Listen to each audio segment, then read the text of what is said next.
click. Oh, I didn't. Oh, fuck. I should have saved it at the one place. Duplicated my save at that one location. That's fine. It's not that much of a walk, but still. Drink my energy drink first before I drink some water. God damn, that's good. Ugh.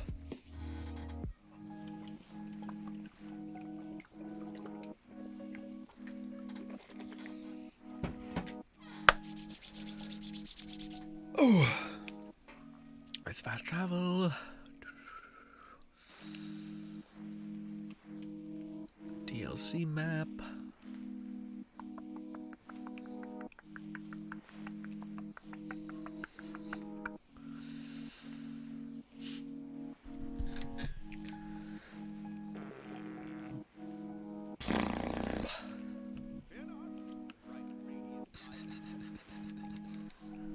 And one of these.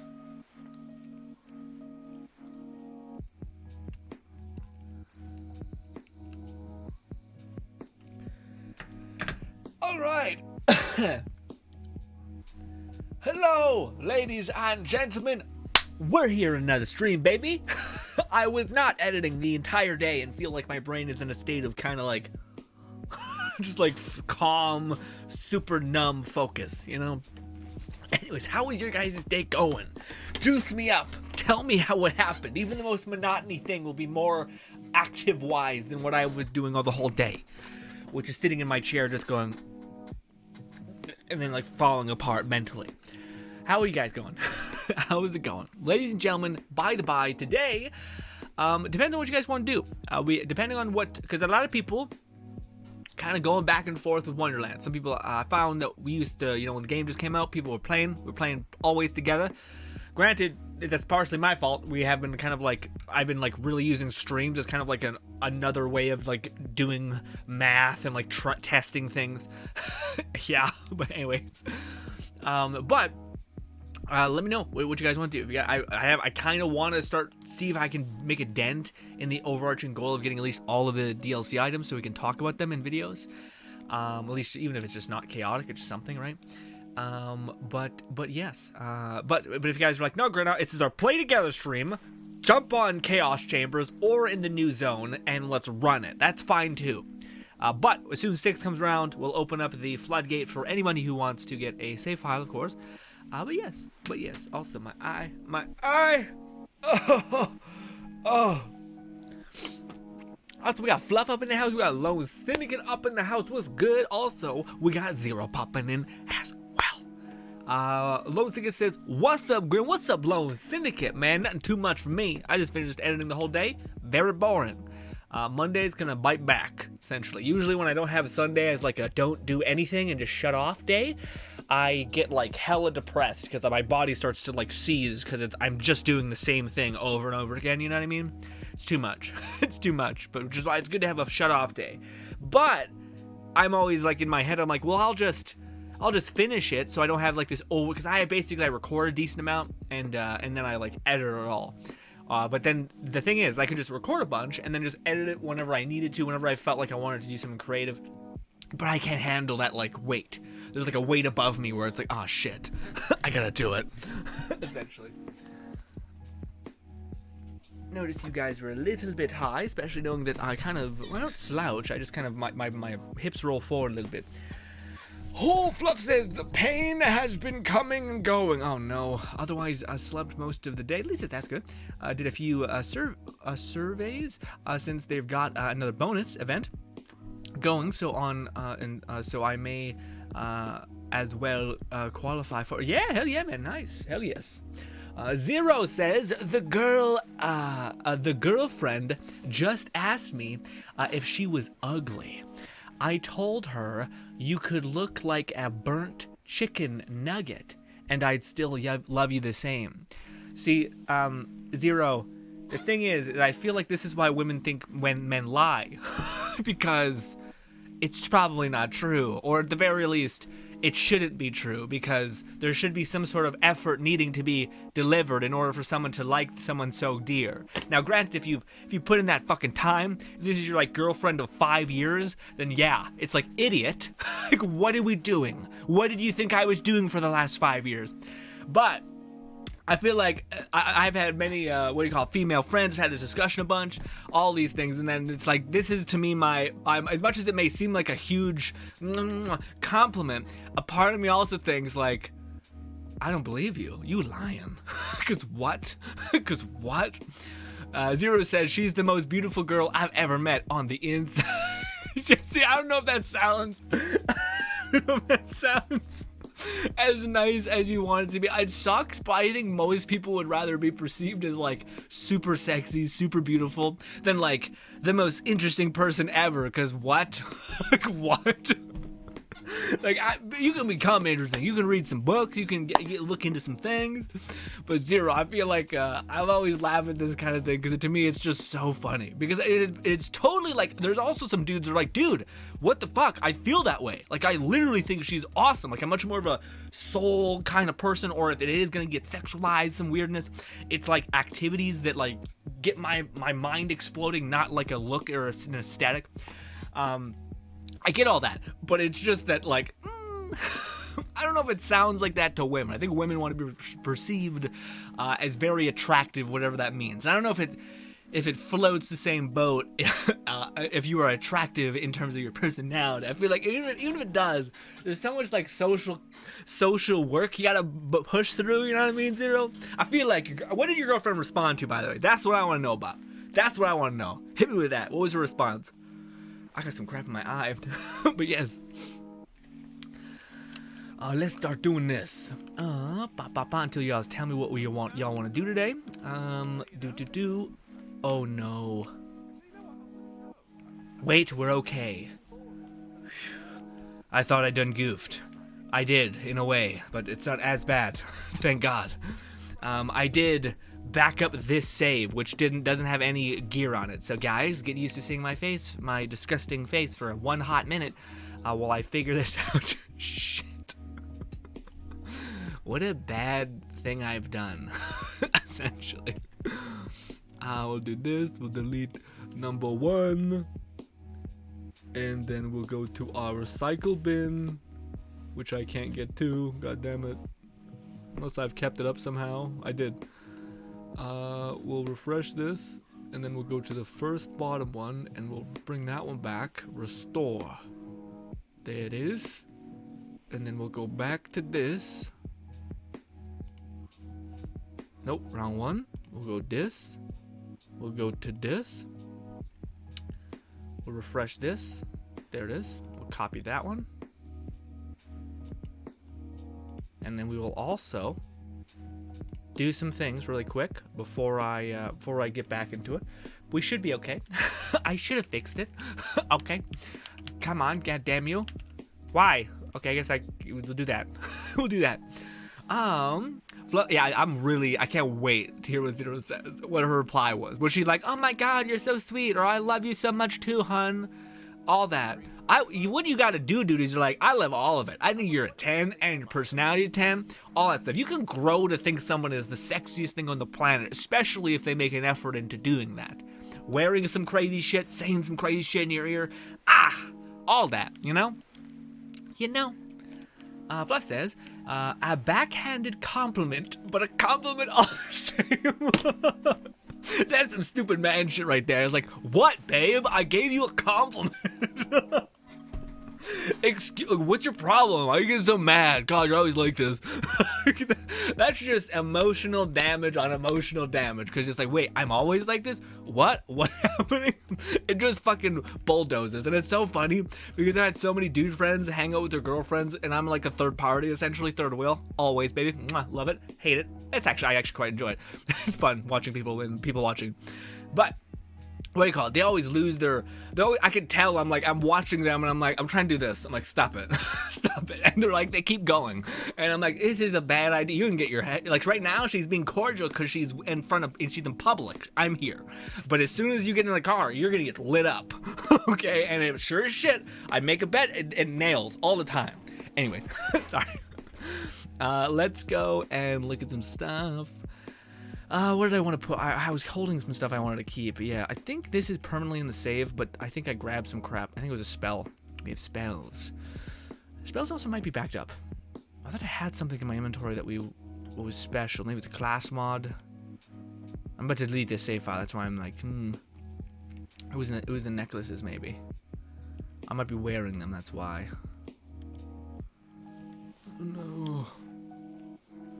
There it is. Yes, that one. We'll put that one away. Don't think do we have the thing? No, we don't. Okay. No, that's fine. Wait, no, we have this. That's what we have, and we have this. Okay. We should be decent. We can delete this life. We've never lived this. Let's hope I deleted the right thing. Let's find out, ladies and gentlemen. Could get a little messy. Lone Syndicate, I will read your message in a hot minute, buddy. Yes. Sometimes the timing of it is all fucky. Paste. Alright. Let's hope I didn't delete the save that... Yeah, like let's hope I fixed it, basically. I backed up a save that didn't have a bunch of currency on it. So I'm like, please have the currency on it. We'll open up our inventory and check. If not, gotta do some more recycle thing. We might actually do a Chaos Chambers if that's the case. If I just have kept, like, shitting the bed, essentially. Yeah, we got 1,000k good. We're good. We're fucking cooking, baby. Again, guys, let me know if you guys want to do anything co-op-wise. I love playing with y'all, but this is something that needs to get done, but it's like equal. It's 50-50. I enjoyed this. I enjoy playing with y'all. Either or. Lone Syndicate says, I'm glad to hear your day has been productive. You always know the positive is ass spin on things, Lone Syndicate. For me, yeah, it was, well, I got 2 more videos to edit. So it's like, oh, okay, well, it's not quite done. If I can finish today being good, then that's nice. Monday is going to be busy as hell. I got to do a job with my family business, and I also got to do, we got to go to a party. My nephew's party also. Oh, man, we haven't, again, talked to you guys about this beforehand. But when you have a big family, and when all your brothers have kids, and all them kids have birthdays, and like all that shit, it's just like so much. It's so much. Every month has like 5 things happening, and you're like, oh, I just want peace. I also love my nephews and my family, so I don't mind it. But it's like, I would be fine with, like, if I could get 2 hours in, be like, just present and then get out. But it's always like 5 hours of just chilling, and I get it. I'm sure it's great. It's awesome. I enjoy it, honestly. It's like a nice get out of my head kind of thing, but also emotionally exhausting a little bit. And I'm the wallflower type that sits in the corner and just kind of hangs out, so yeah. But anyways, Lone Syndicate says, I'm glad to hear your day, although I'm very excited, by the way, to hang. Again, I'm mostly joking. Mostly joking. Lone Syndicate says, I'm glad to your day's been productive, Grinn. I am the opposite. I'm just chilling. Dude, but that's how Sunday should be, Lone Syndicate. You need a respite. Like, one of the things that I very much agree with, it's kind of like a bodybuilder kind of fitness term, but you never can just give, there's no such thing as 110%, or 150, 15%. What that past 10 is taking effort from tomorrow, essentially. So you're it's not like you're just magic. It's not like you're just fucking some weirdo who just can like constantly take from his future self or his past self. Shit comes to collect. The reality monster comes to collect, essentially, and slap you in the face and say, hey, guess what? You're uninspired now. You're tired. You're like fucking have emotional damage, essentially. You have emotional excess. You're just gonna lash out for no reason because your ass has just been going all the time forever. Stop it. Take a day off. Do something, recover, but actually, that's the thing that I'm starting to find I have a problem with, Lone Syndicate, is when I take a day off, I'm doing this thing where I'm like, I want to end the day and feel productive, so I'll do like a little bit, and that little bit usually turns into a lot, or that little bit, what do you call it? That little bit kind of, or like the time I take to relax, I don't actually relax. Like, I'm always thinking in the back of my head, hey, well, maybe I should be doing this, or I feel guilty. Like, become absolute gluttony incarnate, or sloth incarnate. You know what I mean? Like, we talked about this a couple streams ago, but I think that's the 7 deadly sins to me are like really interesting in terms of a philosophy kind of outlook of like, it's okay to have a good bit of greed. It's okay to be a little bit selfish. It's okay to be a little bit sloth. It keeps you balanced. What the problem is when you get consumed by any of these human traits that kind of exist and permeate within all of us. So if you can just kind of like make sure you just have a little bit that, enough to like make yourself feel human again, you know, steep in your desire and ambition, but don't get consumed by it. That kind of idea, you know. But you said thinking about drawing. Oh, but that's awesome though. So yeah, take this time, just chill out, let some ideas, inspiration come to you, all that. Fluff says, and this is why women think men always lie. It sounds like the same response. If you call her a 10 out of 10. Yeah, no, that was definitely not the response. But I would honestly, I would think, maybe I'm dead ass wrong, but I would think the vast majority, and maybe it's just me, but like based on a lot of things, and maybe some women could push back and say that, like, you know, it's societal, you know, it's like, hey, we see like glamour magazines and like unrealistic body expectations, all these things, which I wouldn't deny, but I still think that like to some extent they like, you can be convinced, even hypnotized in a way by like society, but it doesn't matter because the roots are so deep that it's basically you at this point, you know. So I think most women would be like, if you were to be like, no honey, I think you're absolutely like a 2, like physical wise, but your personality is like 100. Like, I can't even describe, like, I'm just all that. It's just like crazy. I feel like they'd be like, fucking what? A 2? A 2? What is going on? I feel like it would be you'd get massacred. It would be brutal, okay? And I'm sure dudes are like identical. I'm not sure, like, as much as I would love to be told that, like, I think this is what people want. This is what people want. I think every human being wants this. I want to be at least a 4 or 5 personality-wise. I want to be able to fuck with you to think I'm genuinely fun to be around. Not fucking like fucking Kevin Hart or like some of these like titans of comedy and like what do you call it, Ryan Reynolds. Not like just fucking always going personality-wise, charming as hell, all that. But just enough to where I know I'm happy, you're having fun to be around me, all right? But then I would love a person that thinks I am visually a 10. I'm not sure if that's possible, but that would be sweet, all right? A 4 on the low end of personality, 10, all right? I can work with a 4. I can become more interested. I can like look up. I can say some jokes. I'll get more comfortable. But looks are one of them things. And then eventually, I think it's just like investment. Like, you know what I mean? You hang out, you spend like 4 years, 5 years, 6 years, 10 years, 20, maybe you get married somewhere along that line. And then eventually you're like, you know what? You stood by my side long enough. I'm in it. No matter what. We're gonna get old and disgusting together, okay? And that's that 4% at that point probably will be raised to like a 5%, a 6%, a 7%, an 8%, 9%. And then the old, like, you decrepit and getting disgusting and like feeding into your like gluttony, that over the years, not like all at once. Like, I see some people get married and they just fucking detonate. they fucking just implode. Like, zero effort. They both agree we're gonna get disgusting together, and that's beautiful. But sometimes there's no agreement, and one party just goes fucking off the rails, which seems horrible to me. It seems like ugh. But a gradual, like, just diminishing of taking the 10 and putting some of those points into the personality, if not just loyalty basis. You know, like, you're like, hey, you stood there for me for a long time. Yeah. Thoughts? Thoughts on my quote-unquote hot take? I had not thought any of that through, by the way. I just was talking and trying to make myself laugh the entire time. I'm not sure if I did anything for you, but I got a kick out of that. Yeah.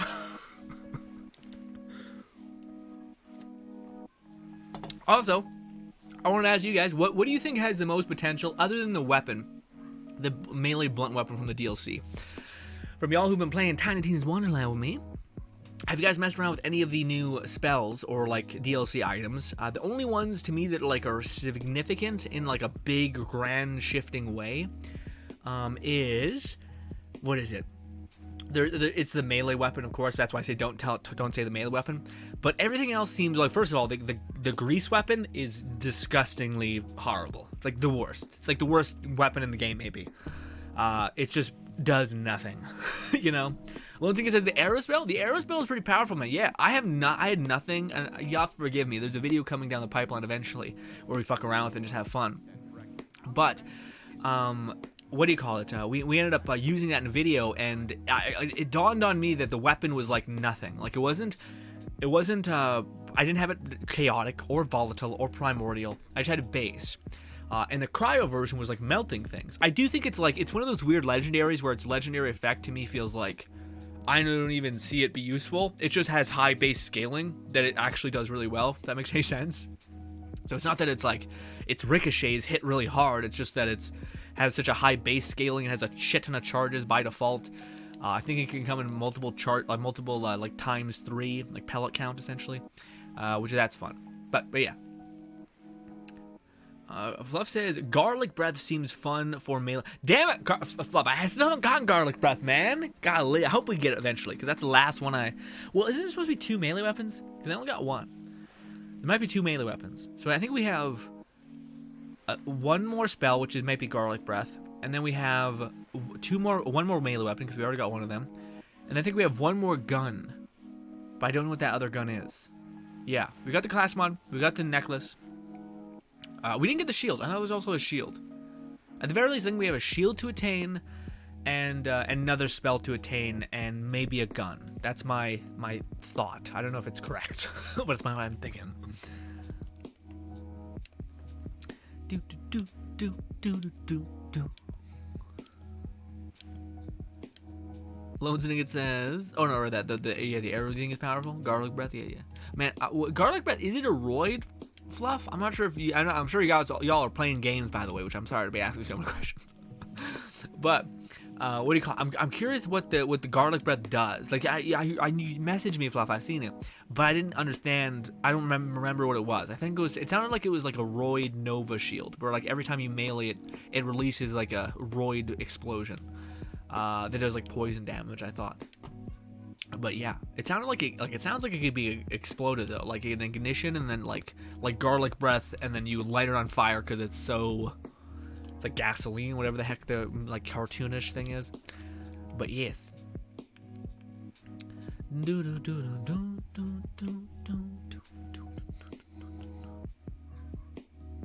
Where is it? There we go. Also, ladies and gentlemen, I think everything should work out, but the next week, just to give you guys a heads up, just you know how like the last weekend it was kind of messy, because like I was talking to you guys about I had heat stroke and shit like that because we were like doing jobs that were kind of just abnormal a little bit. Well, this week I think we have a slightly lesser thing to do. Like we have a giant van essentially to put a decal on, which is a bit of a nightmare, but less bad than a giant like semi truck that is like huge. So I'm hoping that everything will work out. But just to give you a heads up, if things get a little messy and like it's again, that's not our norm for people who are consistently here, or people who are maybe watching this on YouTube. By the way, hi. We're uploading these here now. Yes. Where is it? This.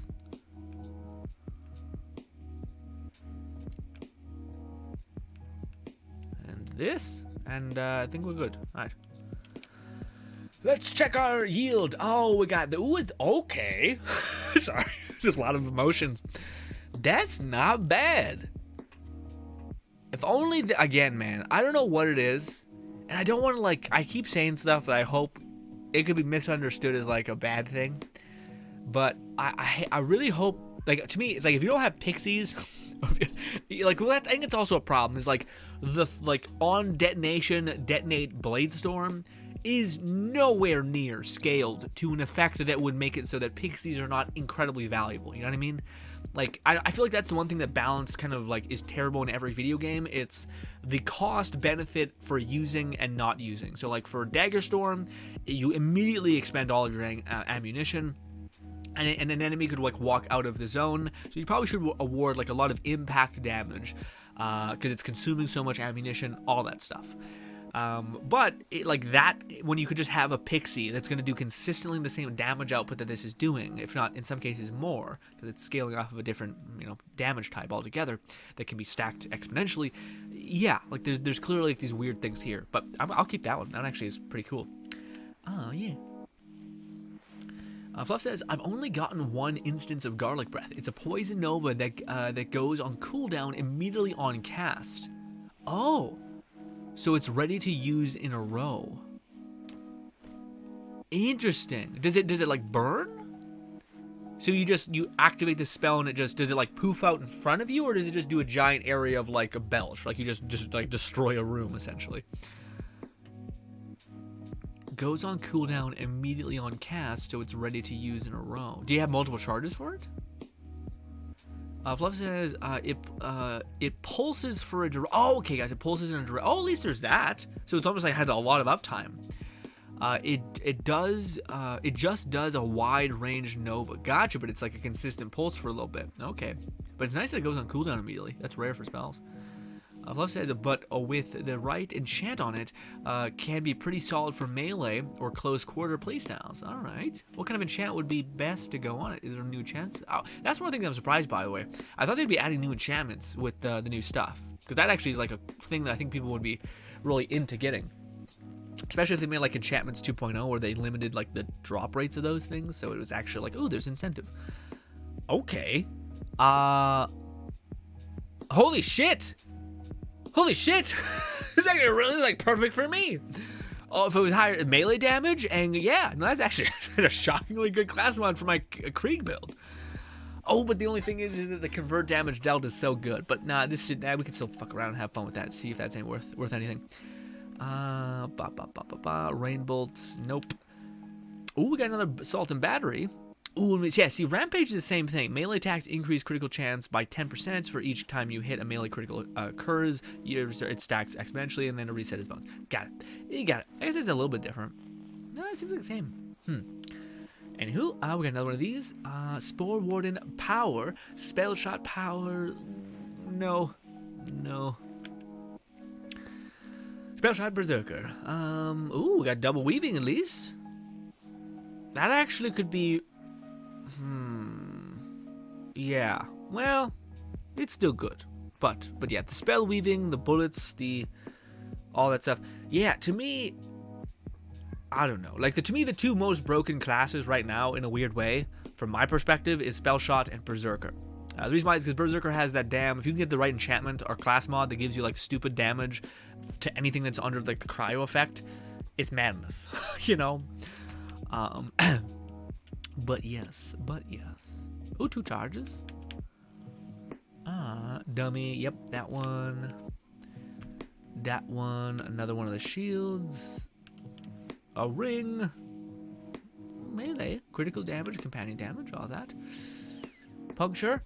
Poison damage and berserker damage. Not a lot of synergy there. And the lightning one. Lightning and Spore Warden doesn't really synergize. Ooh, but we got loot luck. That's nice. Okay. Well, we got a banger of a shotgun at least. Something.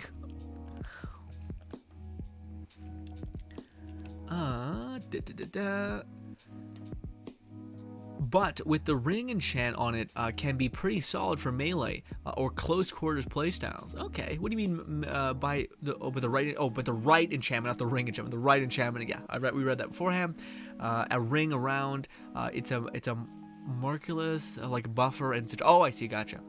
Like on spellcast bonus melee or elemental. Gotcha. Yeah. That'd be good. Well, is it always poison? I feel like it would always be poison. Love says, that's pretty much perfect for the skill provided on the Graveborn Stabbo is good for your. But yeah, no, it's blowing. What? That's crazy.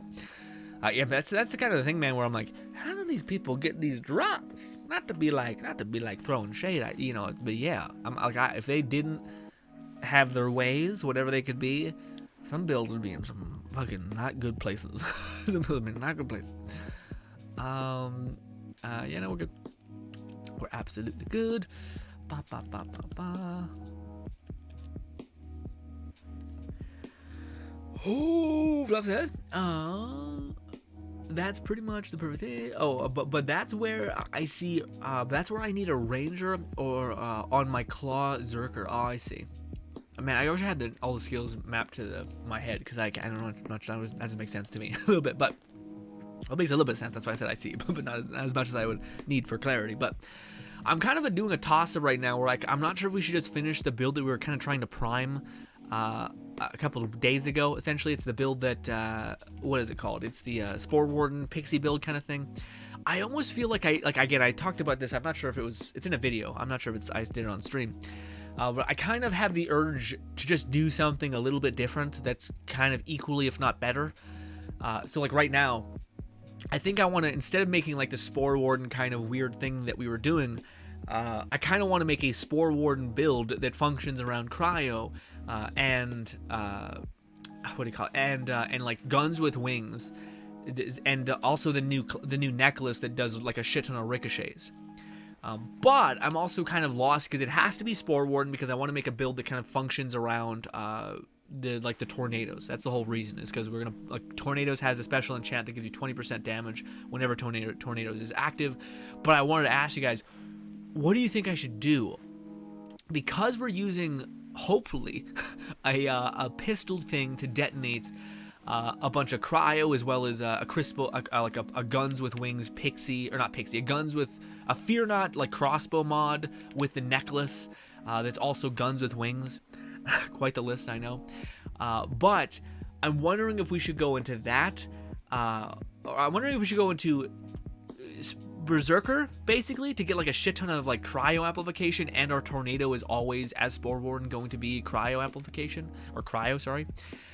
So I'm wondering if we should do that, or if we also, that might count as a companion, those tornadoes, so they actually might benefit from like the convert to dark magic thing as well.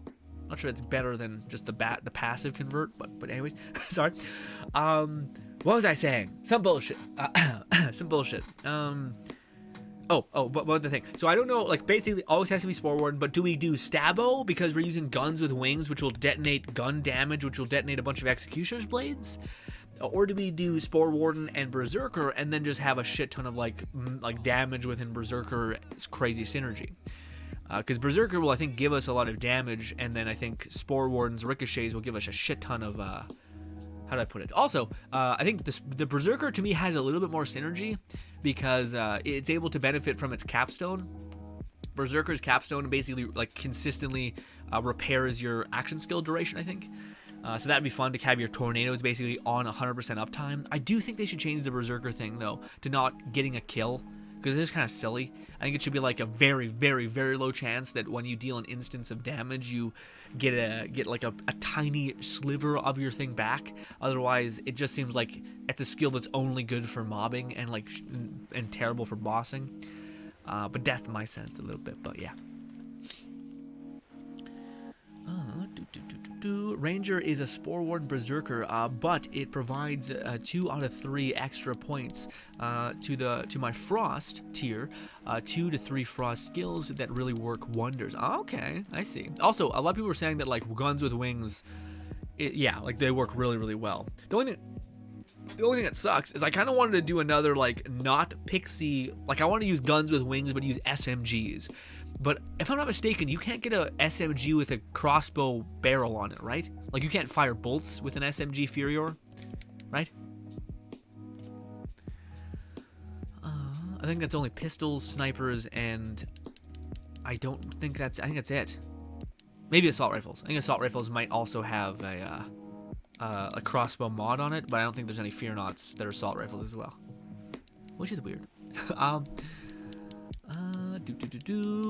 Fluff says tornadoes don't count as companion. Oh, I see. Okay, so we won't even have that conundrum.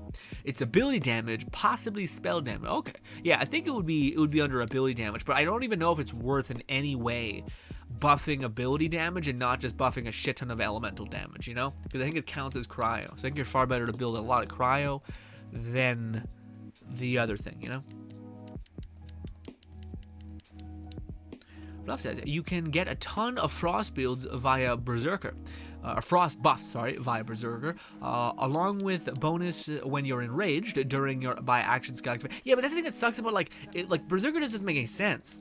Like Berserker has the enraged status thing, but eventually it wears away, and like Berserker's literal capstone is that it refunds. Like it gives you a longer alt, so it's like. Shouldn't like Berserker be on like a kill skill activation so that when you get a kill you reset this thing called Berserker, which actually would make more sense. I think there's a skill tree or a skill point thing in the lower part of the Berserker skill tree where it gives you the ability to like reset your enrage or add time to your enrage, but I'm not sure if that's, I think it's still like on a kill or something, so it's like, well, fucking great. What about bosses that have like the fight goes on long?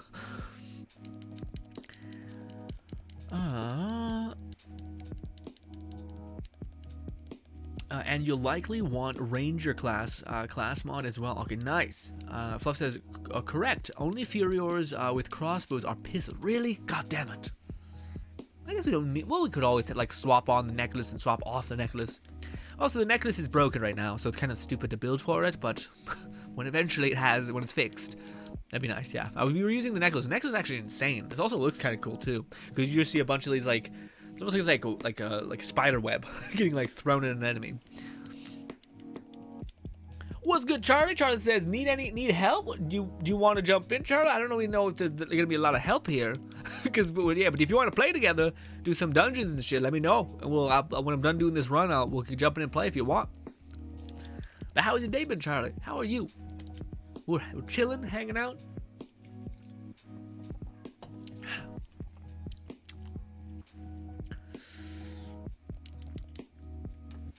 Charlie says, all right, be there in a few. Okay, so yeah, Charlie, give me a minute to like get through this, get all through this. You're all right? That's good to hear, buddy. I hope everything's working out for you.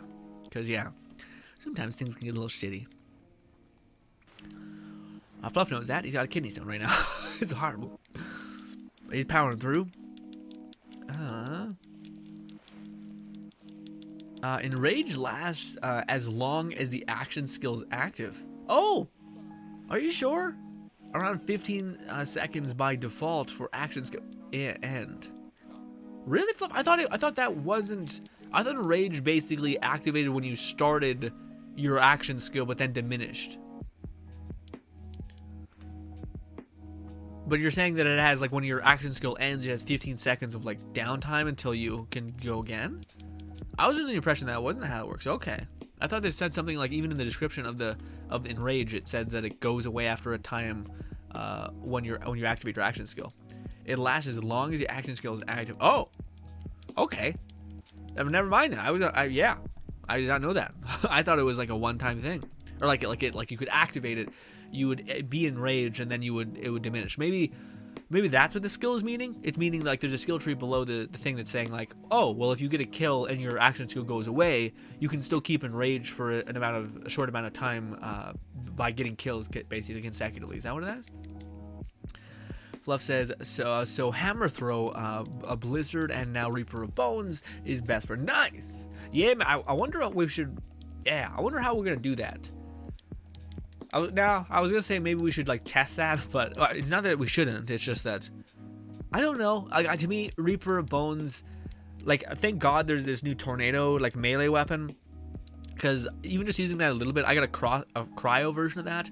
That thing heals you so much. Like I have the convert damage to dark magic, which does like half of your base damage, and just because it's a tornado that's like spinning so much, it's healing the shit out of you. Granted, I have a lot of health with my necklace essentially, but that's still. But I was gonna ask you guys this. I was thinking about this last night. Do you guys think they'll ever like talk to us about like their thoughts on anything? Like with the game, because like there's quite a lot of community discourse kind of right now, a little bit. I guess it depends on where you're at and what you're doing, but yes, no fire source. You can't. Yeah, we can't. We're not yet, buddy. What do you call it? The reason why is because I need to delete this account basically. So we're still getting gear.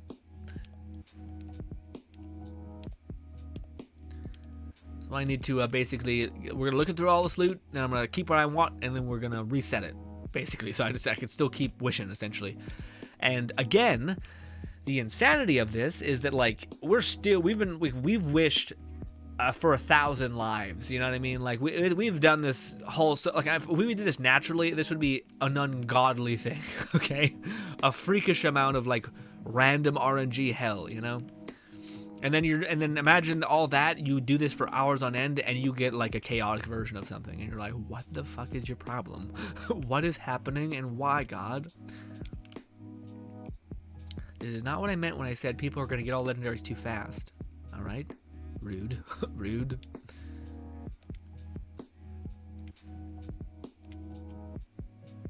Where is it? Where is it? And this. Oh, my inventory's full again. Yeah, we got a lot of legendaries that time.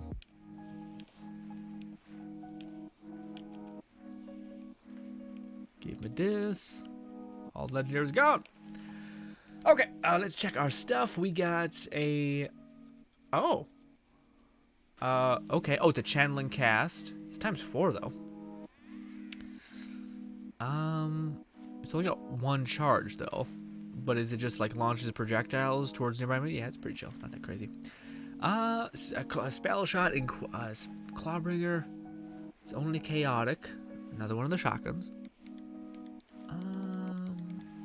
This bolt lash. It's chaotic at least. Oh, it's also got 3 charges. That's actually pretty good.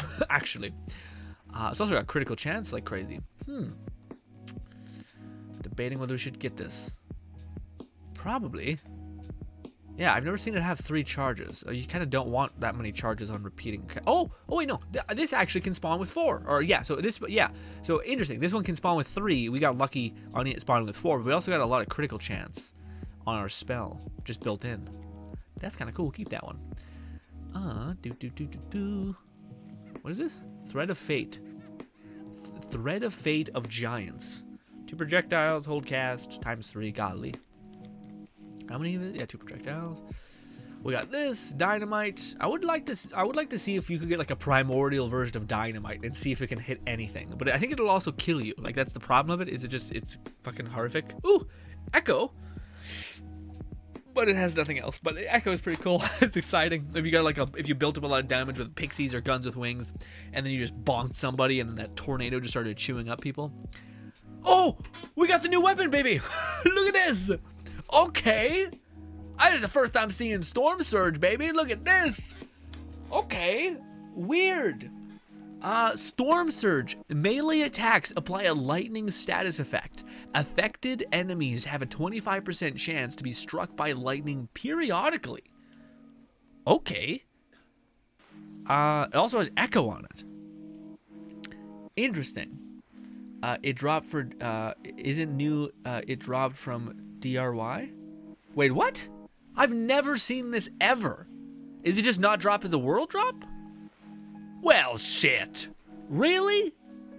That isn't new? I've never seen this. I played the game for hours and hours and hours. I've never seen this once. You're telling me this has already existed? What the fuck, dude? And it's Valor? That's weird. So it's just shit, I guess. Unlucky. Just a shitty weapon. No one talked about it because it's trash. Okay. Huh. Well, this is the first time I've ever found it, so I'm marking it. I guess, hey, I've wished. This is one of the few weapons that I guess cannot spawn from the goddamn the shrine room, because I've wished for countless melee weapons. That's why I'm blown away. No one talked about it because it's basically because it's so rare. Oh, okay. Well then maybe we should check. I mean, it's not great. It's just average, but yeah, it's not chaotic or primordial, but still. Okay, bar luck. That one, nothing special. That one, spell damage at least. Shark's Mane, Precious Gemstone, Fight for Your Life weirdness, and lastly is same thing. Oh, on a critical hit, this ring effect is increased for a short duration. All right. All right. Well, we'll keep that, and then we'll back out Fire Sorcerer, aka Charlie. Oh, so what's good, Cap? Cap says good morning. So what's good, Cap? How was your morning? How was your sleep? How was your rest? Are you a morning person, or are you kind of like me where you're like, stop it? Why? why did we have to wake up this early? And it's just normal, you know? And you're like, what? But, you know, emotional, back out.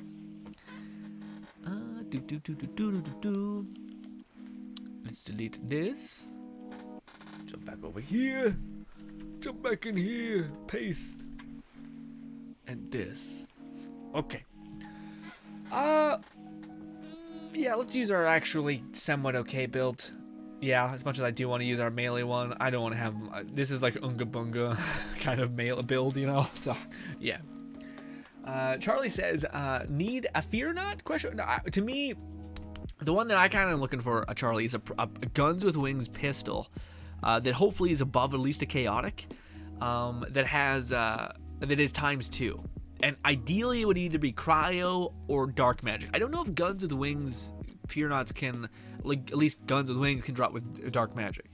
So I don't know if that's possible, but I can always use the damage conversion kind of thing, or find different ways to heal. But yes.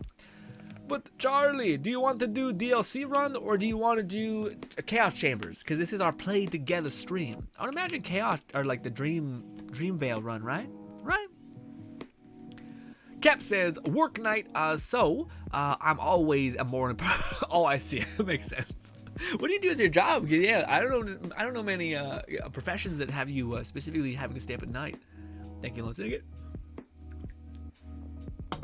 Fluff says, he's perceiving his currency, which, he's preserving his currency. Nice, thanks, Fluff. Storm Surge is a news to buy. Let's say it's not new, Grinn. It's dedicated drop from the boss originally. It's dedicated drop. No one's talking about. No one talks about it's rare. It's one of.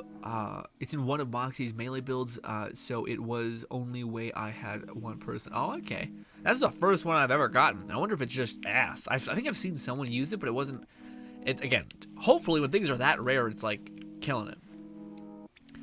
Either I kind of like. I want to do a little more of the thing. I can build a little more currency and then have more like runs of spending, which is nice.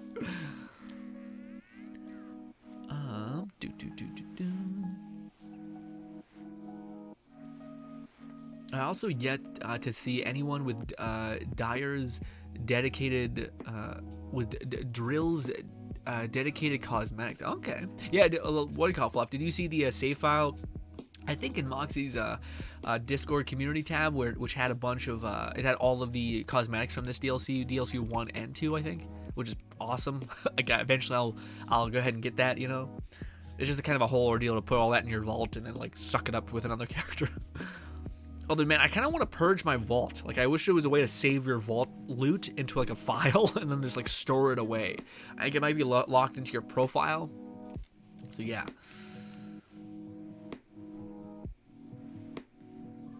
Oh, night reception. Interesting. I've never heard that. Like you're just as a receptionist on like a hotel or like a business, I suppose, and you're just making sure people, like, no undesirables don't punch in. Or I guess yeah, if you're ever in a hotel, I guess it's some people just having a fun night and they're coming on in. Just want to make sure no weirdos are trying to like destroy the area itself. I guess that makes sense for like hotels, yeah, because sometimes people be out drinking for really long and you need to have someone that sits and like make sure everyone's good, you know, because you need to have those doors open.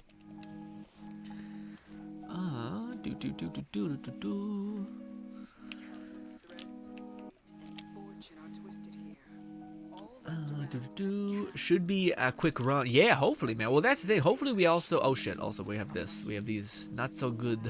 not so good mods. Honestly, with the way that our build kind of works, I wonder if in some cases we should have, like... I think we made our build before they buffed Hydras. But if we could get, like, a lot of Hydras that were like, multi-headed, I actually don't think that would be that bad for our build in terms of just damage output and stuff. Where is the spells that are good? I just need one of them. Multiple casts, summons that. There we go. We want that one, and we want the ability to move faster, so we're gonna get the dark magic thing. Is it? No, it's Earth Shatter. This one, maybe. Nope, not that one either. Oh, we're looking for Buff Meister. That's what we're looking for. Sorry, I'm blind. There we go. Perfect. Perfect. Yep, hotel, but yeah, man, that's what I was feeling. That's funny, man. Yeah. Do you have any stories, Kat? Do you have any like weirdo people? Because I feel like, man, that's just like the kind of general space that you're in. Is either you're gonna have like a lot of cool, fantastical people, or people are gonna be crazy. You know, like drunk people coming in and be like, my room is here or something, or horrible. Also, I feel like you might get like a lot of things from, I don't want to go down this road, but I feel like there might be some homeless people like asking for stuff outside, maybe, possibly, who knows? Either that, or maybe I'm thinking of too big of a hotel. Maybe it's like just like a one, like people be banging or something. Who knows? Who knows?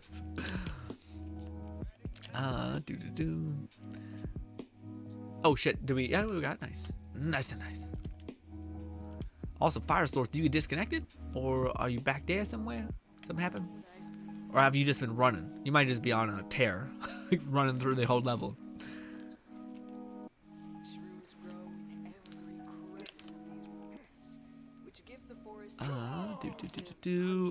Charlie says, did they nerf Graveborn? No, if anything, they buffed the shit out of Graveborn. Oh, but they didn't nerf one thing about Graveborn where he can't like stack the shit out of things. But if you basically, there's no cap on your faithful thralls, which there never was.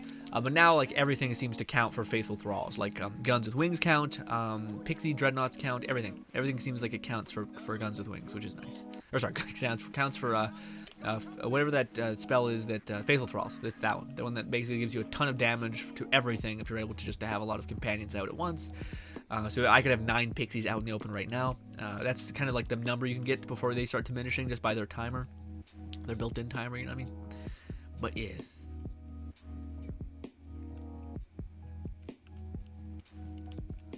Give me all this. Yep, Strangers at the Night. Strangers at the Night. Okay, golly. Charlie says, did they? No, I have no idea. Oh yeah, no, I don't think they nerfed Graveborn unless your build was using something that I'm not aware of, so I can't actually say. But yeah, but at least as far as everything I know about Graveborn, I don't think they would, or they have. Cap says, no, it is at 130 room hotel. Okay. Oh man, I don't know hotels that well. So I'm not really sure, but yeah. But okay. But yeah. Man, that there's like a lot of things like that to me that have like this, like same thing with the convenience store.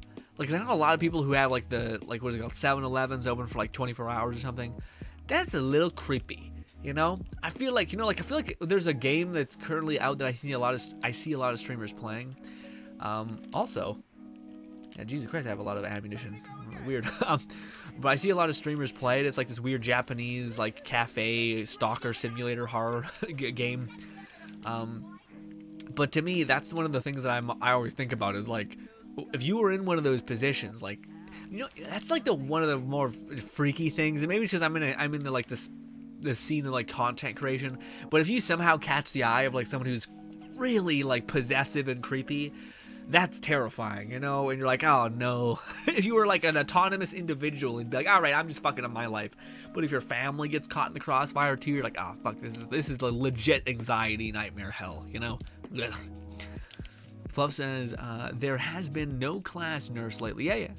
Well, there was some, the nerfs that were big takeaways, Charlie, was essentially there was a nerf to, I'm blanking on exactly what they were. Shit, there were a couple notable ones. I know there's a glitch with Graveborn where like it allowed you to infinitely stack the Faithful Thralls. But to compensate for that glitch being patched, I think they gave it like, so they fixed all of the guns that should count as companions, counting as companions, which is nice. But I can't think of what the other ones were. I remember at the time I was like, this is kind of stupid. Why are they doing this? Yeah. Just because there's like other things that are equally as strong, but yet those things got nerfed. It was to me, that's always odd. Because I can't like to me, I like to understand, like, if I understand you, I should kind of get an idea of what you'll do in the future, or at least your reason for doing XYZ. I'll know what kind of sense or justice sense you do when you act, you know. But they didn't really give much of that. Yes, they just kind of do things, and then we're like, how do you feel about like the builds you've been seeing? You know, when they used to do this, like, I think Borderlands weekly podcast, except Mitsu and I think the lady who does those like kind of quick podcast things don't seem to actually like know what Gearbox is doing or wanting from the game. You know, They're kind of just fun, enjoyable entertainers that are wholesome, quite safe and all these things. Spell says there has been no class spell shot double. Yeah, that's right. Double knock got nerfed, right, and another, but also I think double knock got pretty nerfed, right? Like now it's I haven't seen many people be like it's totally good still. Like, you know, there's, even though the berserker still has a skill that like makes like double amplifies the shit out of your damage. Also, didn't I grab the thing over here? I did. Weird. I don't know where that other one went. Odd. Also, there was... yeah, I thought there was one other thing. Oh, right. Also, the one thing that didn't make sense, Spore Warden got nerfed to his like, close-to-end capstone skill tree, which was basically, whenever you hit someone with your ability damage, you basically weaken them. That got descaled, and yeah, that didn't make a lot of sense to me. I don't know why that needed to be adjusted. I didn't hear many people being like, holy fuck. There was one other one. Was it Stavo or something? I don't know. There's one other like nerf thing there, but yeah. Otherwise, it seems like maybe it's just me, but I think it's just because there's a lot more. There's still fun options. Like, again, I think people who had a build and liked that build specifically, if that was descaled, I think they would be significantly peeved, including myself. If Pixies got ran into the ground, I'd be like, well, this is just significantly more unfun than like having to shoot something and then having that do no damage, or having an enemy just kind of shrug it off, or like there being so many bullet sponges, you know. But yeah. Did I grab the thing from over there? I should have. Yeah, they should have thrown it on my map too. This.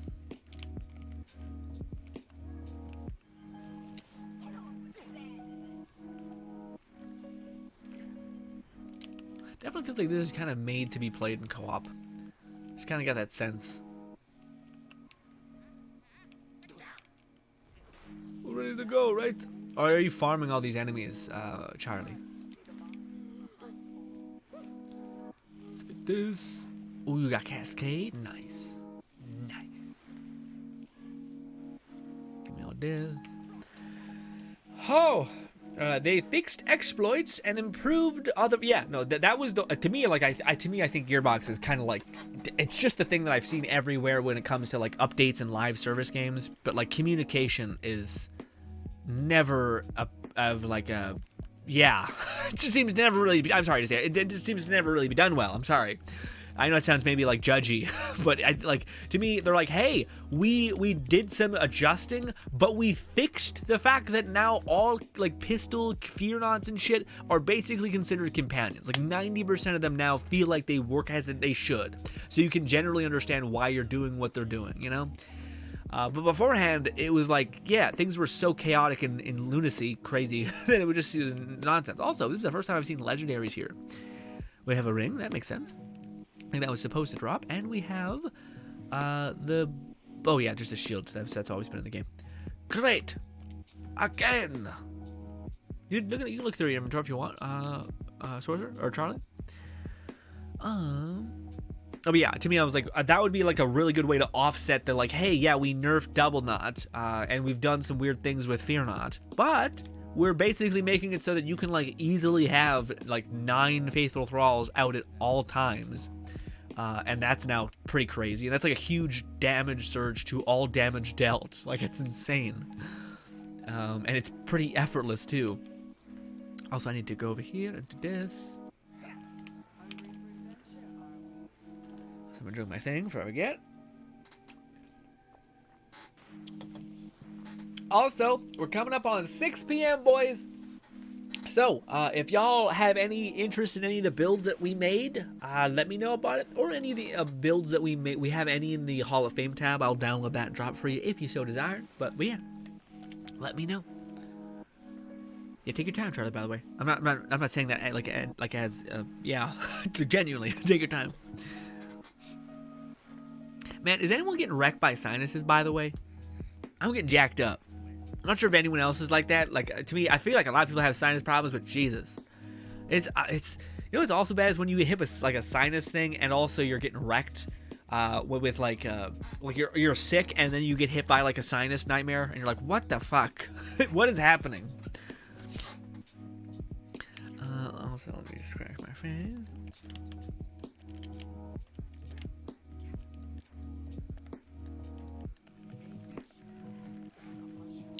Man, I cannot. If we ever get a calamity that is ×2 and has like cooldown reductions, it's gonna be silly because like these things already like nuke everything essentially.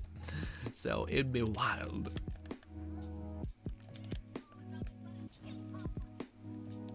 Also, I haven't mapped out all of the things in each area. You know, like there's like chests I think that you can get. There might be one over there. I feel like that would be where it would be, but I have no idea. Nope, not over there. I'm also not sure if it's worth it. It gives you like 3 gems. Like it's kind of, it takes a long time to open up the chest and shit. Seems bad. Die. Thank you. Shall we take a look? It says magic shroomlets hold the fangs of goblin beans, hold iron crabs. What monster would trip up a list like this? Man, has anyone also... sorry, I'm asking so many questions, but what is there any good shields that are purple, or is that like... to me, it's really chaotic. The one thing that this game feels like, which I like this game a lot, as much as I throw around a decent amount of criticisms, to me, it seems like there are different people balancing so many things. Yeah, which makes sense, I guess, for a game that has kind of not... I guess to me, I kind of prefer the old Gearbox kind of mantra, which is just like, try shit, and like... Also, we should throw these a lot. We might die here, thank God. We gotta kill. But like I think Gearbox's old mantra was like, we're just gonna put like a bunch of code into a system that makes like a ton of variables, and some gear is gonna be absolutely garbage, and then other gear is gonna be like the most crazy broken thing you've ever seen. And yeah, that's how we did it in the past. And now it seems like they're like, no, we want to like make sure like every piece of gear is at the very least like interesting. But also, I think they literally are like vouching for almost every type of thing. But it's also weird because, like, again, to me, spells are like very like that was my, as much as I was just kind of complaining sometimes when I was hunting for spells. At least it was fun to me, like to find a different spell with a different kind of twist and having everything together. It was like, what? Holy shit, you know. Whereas with a shield, I don't know if that has that built-in kind of crazy variability. And I feel like if it did, I feel like you would know you're on the right track. You know what I mean? Whereas right now, I have no idea, how do you scale, like to play devil's advocate for Gearbox, how do you scale things? Like, how do you have any idea how crazy the community will do things? How broken something will become just by like adding it to be able to scale off of companion damage.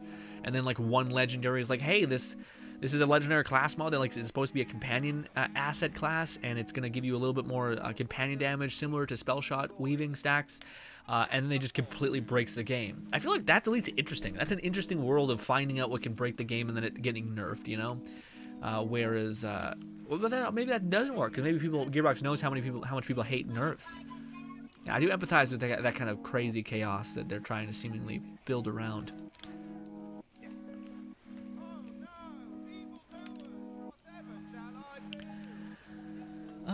Fluff says best non-legendary shields are probably the ones with the capacity, but but otherwise no. Yeah, there's the legendary shields that seem interesting are the ones that like they have like special traits in them, and maybe legendary shields can get this as well.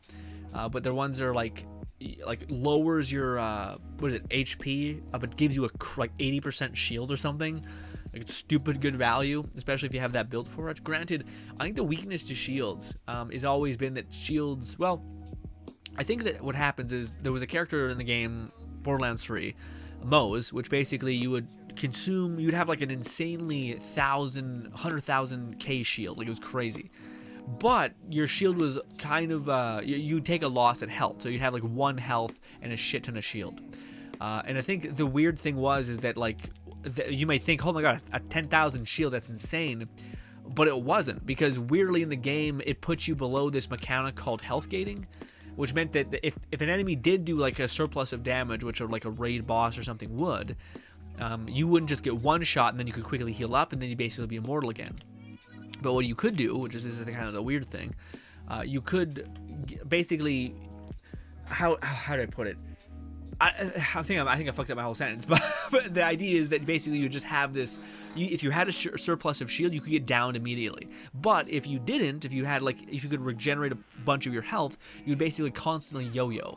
You'd basically be immune because you'd just be using the health Healthgate, that's what it's called. Healthgate over and over and over again, you know? Which to me, I've always liked that mechanic, and I like things like that in games like this that you can like gamify. Like if you're aware of that mechanic, you can find ways to build for it and then just make it crazy. Granted, it wasn't perfect because I think you have like 2 seconds of invulnerability, but if you keep like zapping your health up to full in that 2 seconds, you're basically an unkillable god. But otherwise it'd be pointless, you know. But also there's a time when that you can get like a gap in that armor and you can get downed. So yeah. Let's do that. Also, Charlie, we are making a fucking amazing ground. Okay. Also, by the way, if anyone wants to jump in, you can. If you don't feel obligated, though, it's okay if you're just chilling. Whew. Man, I am excited to finish Ranker of Kings, by the way. I've been on a break from it for a hot minute, and the whole time I'm like, as soon as I finish editing, this is my reward. And it's a mighty reward. I'm at the part, don't want to spoil anything, but I'm at the part where Boji finally gets his motherfucking weapon, dude, and becomes like an unkillable god, okay? He's a tiny little man that was born underneath a star, and because he was underneath a certain star, it means he physically cannot grow, which to me is like, what the fuck? Also, he's deaf, and I think in the show they say he's deaf and he can't speak. But I think he's just deaf, and he can't hear what he's saying, so he just makes noises, etc. But yes, it is, again, if you just want to feel what it feels like to feel alive, okay, what it feels like to feel joy again, what it feels like to feel you're like, you know what, hell yeah, Boji, I'm gonna take a little bit of that into tomorrow, okay, that like, fuck it, we're doing it, we're gonna run it, we're gonna do our best. It's that kind of show, okay? Also, it is, oh no, it is the kind of show that to me is getting really close to the friendship is magic type thing, where there's a lot of, like, it's, as much as it's a very jovial, hopeful show, just a little peek behind the curtain, Boji gets like assassinated in a brutal way, in a very like, what the fuck, dude, kind of way. He's saved because, you know, he's also, you know, plot armor, and also he should have it's like all the people in the world, this kid deserves plot armor. Anyways, but yeah, it is to me, it's one of those things where it's turning into like the whole friendship is magic thing, and they actually do it really well. It's something I want to talk about when we eventually talk about the show, but it actually like makes a good point for like, hey, no, like I can understand why the character did what he did.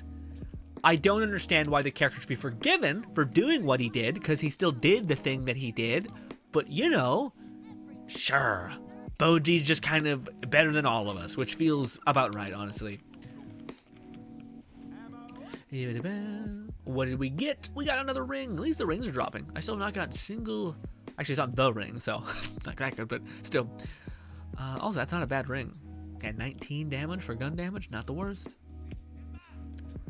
What is this, Charlie? Oh, you got the necklace? Oh, goddamn, magazine space. That's pretty good. I think I'm okay, Charlie. But I appreciate it, man. Appreciate the offer. I appreciate it immensely. But yeah, I am okay. Are you ready to go, Charlie? You're looking at some gear. Get ready to go. All right, good. We're making great ground, Charlie. We're building up those shards. Let me know if you want to spend yours. Charlie says, a lot of damage build. Yes, I would say your build is a glass cannon if I've ever seen one. If not, well, frankly, I think I haven't seen you go down that much either, so, you know. Gonna roll the roulette wheel.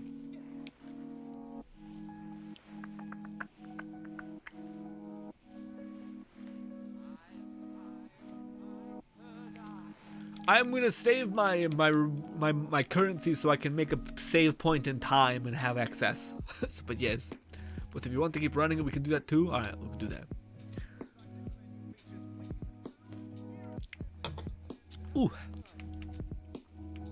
How about you guys? What is the current show you're watching? And why do you not love it as much as I'm loving Ranker of Kings? Okay. Very judgy way to ask a question. No, man. To me, like, again, I feel like I might be overhyping the show, and that's like the opposite of what I want, because I genuinely would love it if the show has a sequel. Although I don't know if it might be self-contained, which is actually kind of amazing as well. Because it's like one of those shows that I would love to have more wholesomeness, but it's also like, maybe it's kind of nice that it like it's sequenced, it's finished, you know? There's some peace in that. Do do do do do do. Oh, I feel a little lightheaded. Although I do forget to breathe. Also, I talk a lot, so you know, breathing is hard. Breathing hard. Also, oh shit, this. Give me this. Oh no! Come on, pixies. There we go.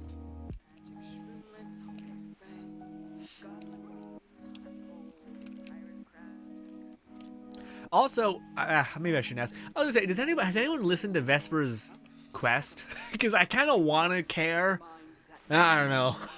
I don't know. Oh, also, I was watching this game theory video today. It was the Poppy Playtime one, man.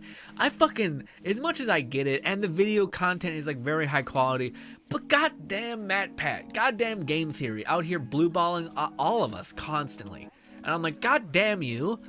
You can't, Anyways, but he made a video about the whole Poppy Playtime like horror game. It's very interesting. Also, to me, it is funny because like there is this sense in the video, as well as I think in a lot of media, that people, I don't think people like it, to me it's like, it seems like a cheap shot, but it's also valid for what it's worth. But it's like this criticism of copying.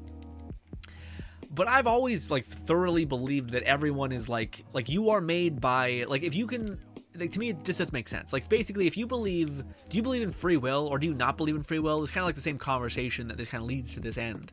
But it's this idea of like, are you in some ways made by your circumstance? So like, if you had a horribly abusive mother and a horribly abusive father, would you have turned out the identical same way you are now? Most people can agree with probably not. Probably not. Maybe I'd be a little bit in essence who I am, but I guarantee I'd have some shit. I'd have some shit here. You know what I mean? But what do you call it? What was I saying? So one of the things that he makes in the video, it's great, but he makes a couple jabs, not jabs. I think he does it in a playful way, and I think he just does it because it's like easy, bare fruit. I think people also think the same thing. Like they think, oh, here's another story about like a company man doing shit that's horrible to kids or something horrible or this or that. And I was like, oh, okay.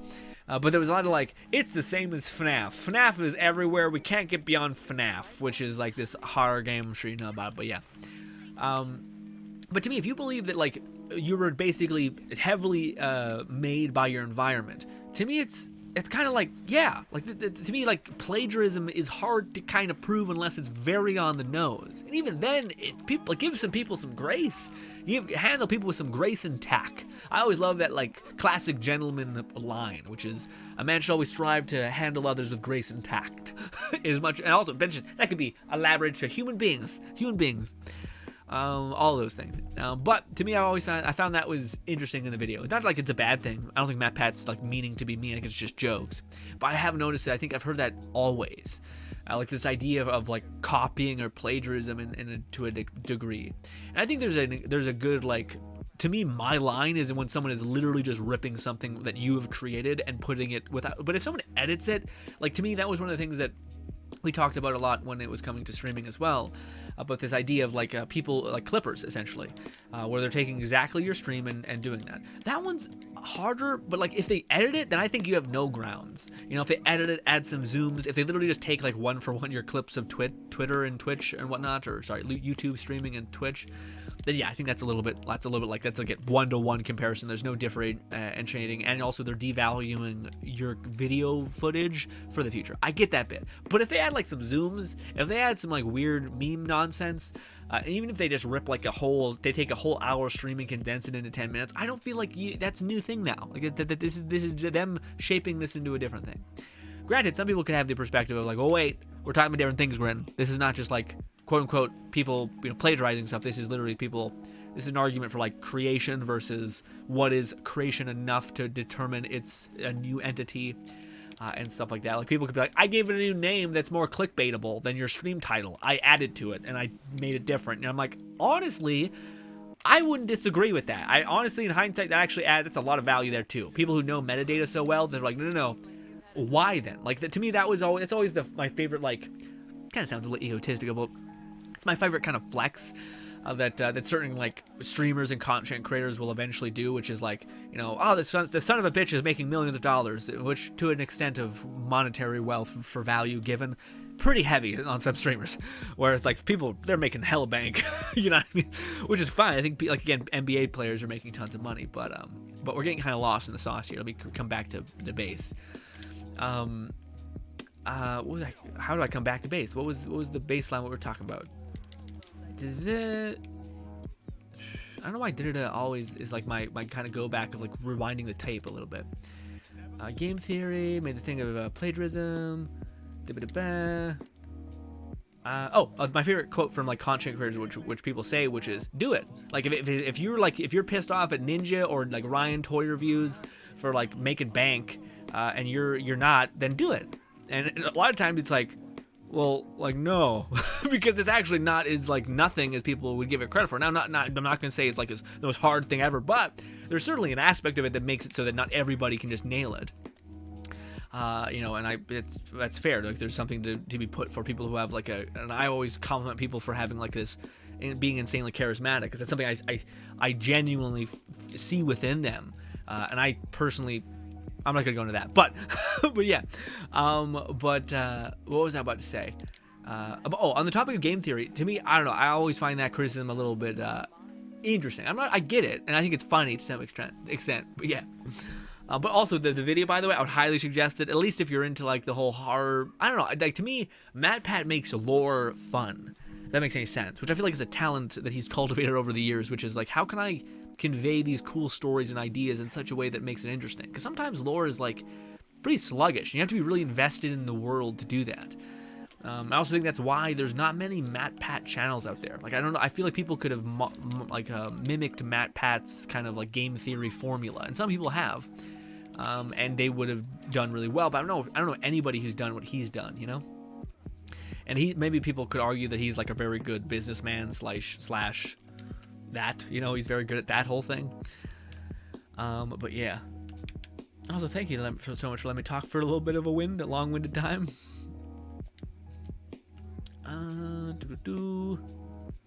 Also, what's good, Richie? Richie says, hey y'all, what's good, Richie? How are you? AKA Ashley, Richie, whatever you want to be called. Charlie says, cool if I use Mike to tell you the build I use if you want to try. No, Charlie, but to me, the reason why is because we're streaming right now, and if I hear people yell at me or like talk in my ear, it'll throw me off so much. Also, I'll have to rebalance the audio levels because I have the game super nuked. So if you want to write me a message, that'd be cool. Also, I think I may have everyone like muted by default because I like the idea that we're like giving out save files and all these things, but I think there's always the like slight possibility where a person could like come on stream when I'm giving them gear and like just try to troll me and like throw a bunch of N-words out in the fucking open, you know. And yeah, normally I would trust people who are consistently here, and Charlie, you're usually pretty here quite consistently, so I'd probably give you the benefit of the doubt, but I don't want to pause the game and reallocate some stuff. Also, I don't know if I'd be able to understand. I feel like, yeah, if you sent me like a video, or if you sent me like a general save file, or just, I feel like if you were able to condense your thoughts, I'd be able to get it easier. Granted, you don't have to as well. It's okay. But yeah. Oh shit. Oh shit.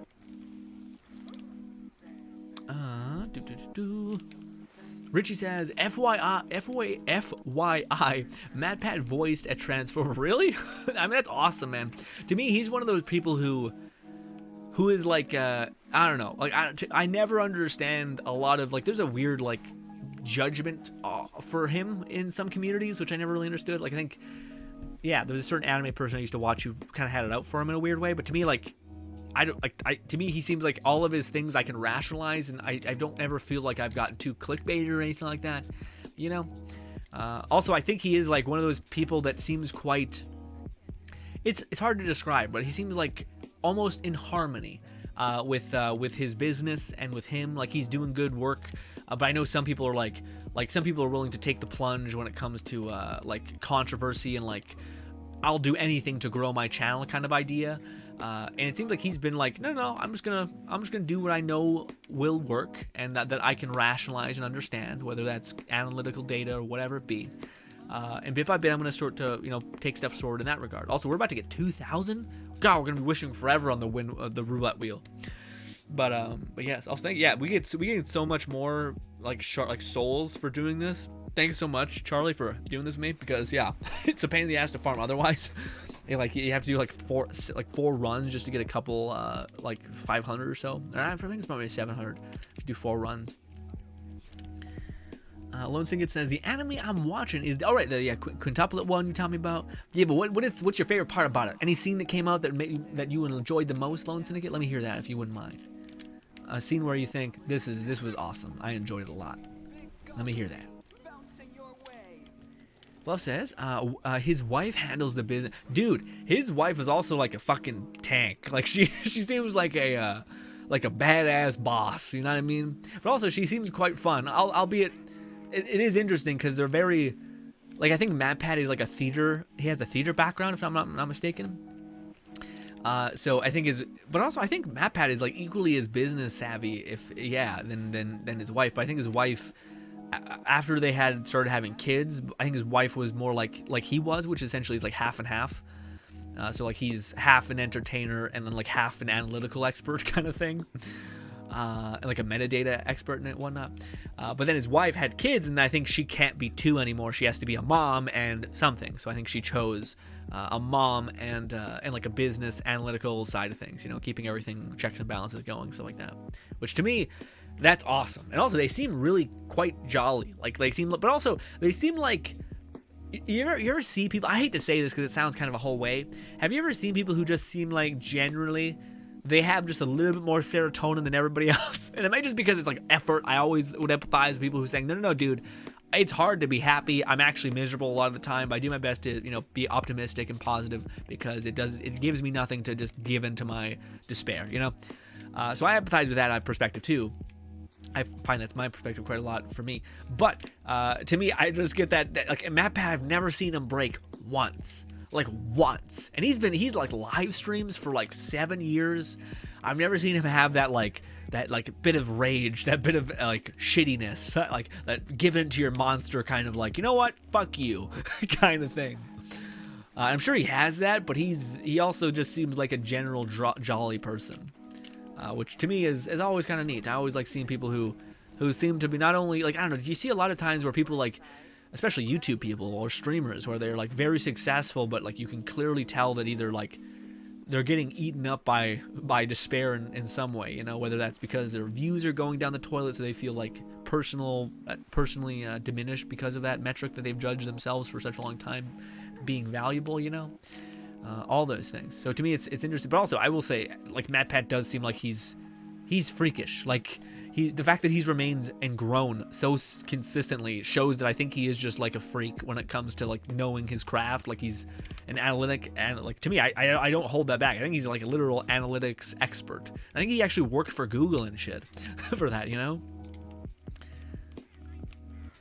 What is Fluff? Fluff said he also likely doesn't know the password to the YouTube account anymore. Really? Really? Is this like a meme within his kid where it's like, no, Stephanie has the pants in the relationship? I don't know. Lone Syndicate says, I love good lore videos. It's a game, anime, but yeah, man, to me, I always like the nerd writer perspective videos. Like, I mean, that's one of those things that I wish more people did it. Like this one guy I watched called like Samboli, I think is what his name is, on YouTube. He kind of has like these nerd writer essay kind of videos that are about anime, and they're always like very memey, very goofy. But then he also like gets like, he has that nice contrast where he's really nailed it. I love talking about creators, frankly. There's so many people that are great. I could do this for hours. But one of the things he does really cool is he kind of like contrasts this idea of like talking about a show. And he has like so many weird he's also one of those people that will like just straight up say anything that's the most outrageous goofy thing on the planet just to like get people to chuckle, which is awesome. There's not many people like that in this world. So he does that a lot, but he But yeah, he uses that almost as like a contrast point, which is really clever. So like he'll go into these like super methodical like storytelling, how beautiful it is, and then like add some sort of crazy, weird as hell take, essentially, or like joke. And then he'll like jump back to the seriousness, almost as like you're so invested in someone taking like anime of all things so seriously, which of course I kid. I like anime a lot, but I understand the kind of sense of like taking anything too seriously is also kind of like, okay, it's too much, you know? But to see him take something so seriously and then kind of like make a joke out of it and then go back to serious, it kind of like, it's that contrast that I feel like is expertly done by him. And I think it's also interesting. I'm not sure if you guys have ever seen like YouTube channels or videos where maybe people don't like deconstruct people's actions as much as I do, but what he did, it seems like it just kind of happened, you know, like where something is so kind of organic, or every video he kind of started just trying new things, and then eventually like he found quote unquote his voice / just kind of nailed the exact rhythm of what he wanted to create, you know, and kind of like made it, but also all of it feels kind of intentional, you know. I wonder how many things are actually intentional, or if it's just complete like, I guess I'll tweak this and see what happens. Or if it's like, you know what, I think it'd be good to throw a joke in here because it breaks up the monotony of the video. Because if you pull back from a perspective, you're like, oh, this YouTube creator is actually incredibly clever, doing like playing 5D chess with my emotions, essentially. Like the minute I start to feel bored, they throw a meme in there, they zoom in really quick, they try to capture my attention really quickly, you know? And beforehand, you're like, this is just a guy making jokes, but it's a guy who's at least hired someone to add on top of his jokes, editing, perspective adjustments, stuff like that. Charlie says, want to see my class mod? Sure. Whatever you have, man, is melt 10. I can't, there we go. Spell shot, stabbo. Golly. 45 spell shot. How much stacks is that? Is that a perfect 22? Or something? Golly. Companion critical hit chance. Spell damage. That's freakish. And double knot. Holy shit. Is double knot better, you think, with that level of 45 spell shot power for your stacks? Like, is double knot better now than an extra 30 stacks of whatever it's called? Shield depleted, 20,000. Health below. Reload speed when shield is depleted. And also movement. That's a lot of reload speed. Golly. That looks great, man. That's, yeah, your build's stacked. Absolutely stacked. Good, well done. Should upload that save file to the community tab. Because golly.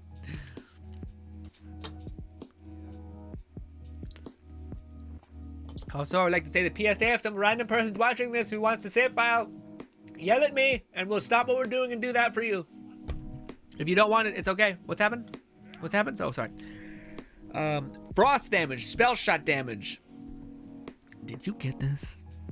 Who did you kill for this? This is some weirdness right here. I don't know what this is. This seems too much. This seems like some fuckery, which I'm all for. 90% of my gear, at least the rings, are always like, really? You got this effect with only critical shit. Get you, man? I'm like, you know what? People are lucky. Come on. Get off me. Shut up. Oh, okay, man. I feel like critical. Why is no one? Can you not get spell critical hit chance? Because I would always rather spell critical hit chance. I feel like we have enough damage. I just want to be able to detonate things like Stabbomancer's Executioner's Blade. But yeah, man, you probably. Well, how do you detonate Executioner's Blade? Or do you not really build for that? Yeah. Also dispels. What is this? Primordial spell. Not times. Oh no, it's still really high. God damn, spell radius. Does that just make like, I feel like the radius on the spike impale thing is actually not very good because it just makes it go like further, but it's weird in that way. But yeah, ooh, and the times 4, that'll take care of it. Yeah, no, these are fun, man. But to me, don't you find these are kind of like, I've used those for a long time too, man, but they seem a little bit boring, Charlie, you know what I mean? I know they like, with your class mod, with that pistol in your hand, you do enough, buddy. You can use a different spell just to have a good go of it, you know? Granted, you're also melting things like immediately, so I understand. I understand.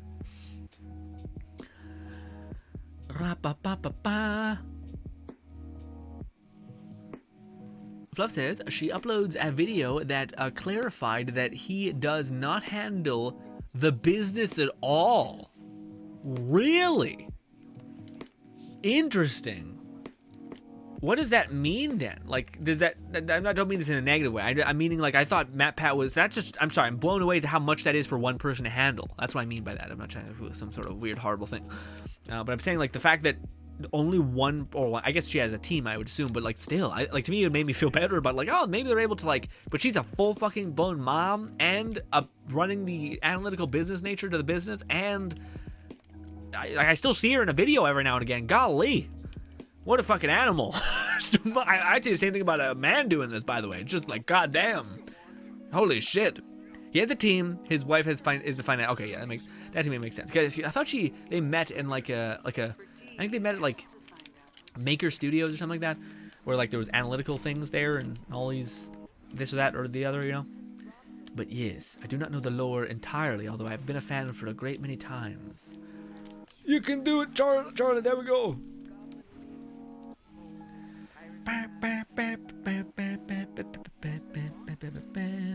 Don't you cast spells at me! God damn you, Charlie. But I guess that makes sense, like, because people probably like giving Matt Pat too much credit, and then she's like, "Excuse me, fuckers, like I'm actually a bad bitch, okay, and I will not have it." And Matt Pat's probably like, I'm just being me, being a goofball, etc. But that makes sense though, honestly. Like to have someone that can take care of the business aspect of things, while like Matt Pat just focuses on the weird creative aspect, is pretty nice. Also, that's not what we want. Oh no, this will be my end. Fucking really, the stupid why is this thing immune to every kind of damage besides melee?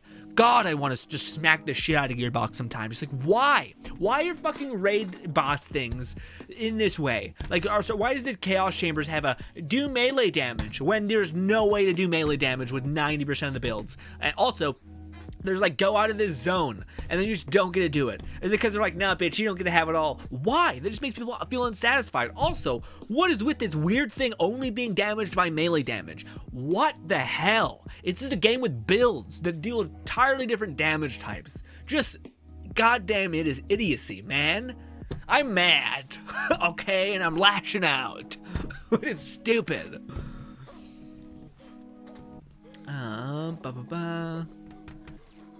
Lone Syndicate says, well, my friend, my favorite, I wanted self-validation, sorry. Lone Syndicate says, well, my favorite scene in the anime has the ending, is the ending of season 1. It's where all of the Quins, I would assume this is all the sisters, check up on the main character, and the moment is wholesome. Okay. There's another anime man that there's another anime, not anime man, but there's another anime that I've seen. Is this a show that you guys are talking about? It doesn't have a dub for it, the show that you're watching, right? There was this anime that I thought Lone Syndicate nub, and all y'all would like a lot. I think I would like it a lot too. Is this the one you guys are talking about? It has like a cool, like goth person with weird eyes who's a little yandere. There's like a weird other, like it looks like the show looks excessively high quality. I don't think it's the same show, but yeah, it's like kind of same thing, like a harem show. There's like a weird like pink pixie person here as well. There's like a pink fairy person that's like, hey, you gotta make all these people fall in love with you or something. It looks very cute, but it has the same kind of ending cutscene, which is why I'm like, oh, okay. But yeah, no, there's like a weird goth. I get like the term is like Lolita, I think is what it's called. Except she doesn't look like a child, and instead it's just like a kind of a goth, like old. What is it called? The fucking like British, like florals. Whatever the fucking thing is. I can't remember what the name is, but yeah. But no, I think this one has a bunch of like the cover art is like a redhead, I think, like, with shortish hair. I think something like that. I don't think we're talking about the same thing, but that sounds interesting. So they all just come to him, and like it's a wholesome, it's like people caring for another person, another human being. So give me a minute. I want to check out what the hell's happening in my chat. I can't see anything. I lost my chat.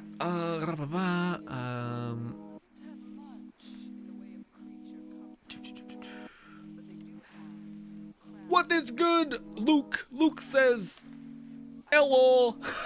Hello. Hello, Luke. How are you this fine day? He also likely doesn't know the password to the YouTube. Oh, I see. I read that before. I should have read the Also, I'm lost.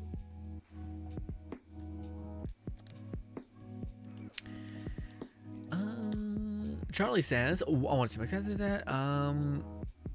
But I recommend watching the video she posted. It's about the 10-year anniversary and other milestones. Nice.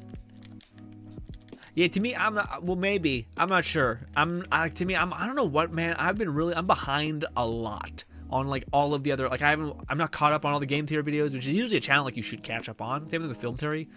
There's like high quality enough. They like, have a lot of fucking editing on them, so it's like pretty good investment of time, I guess.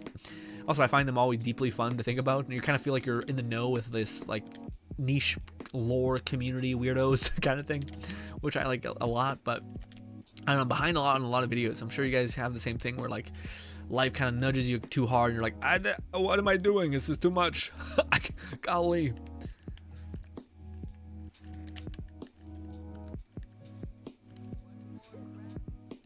You got it, nice. Charlie says, I get like 300 critical chance. Jesus, why do you need that much? Golly. What is good, Stefan? We missed you, buddy. Stefan says, hello, everybody. Stefan, how are you? Where were you? Imagine if somebody introed people who, like, you'd seen, like, literally yesterday. Where were you?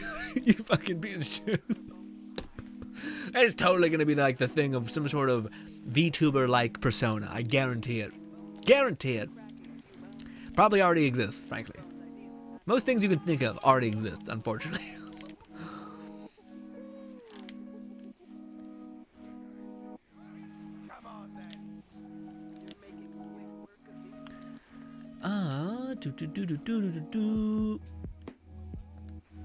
Fluff says Lolita isn't the same as Lolly. It's more of a yeah, that's what it's called. Yeah.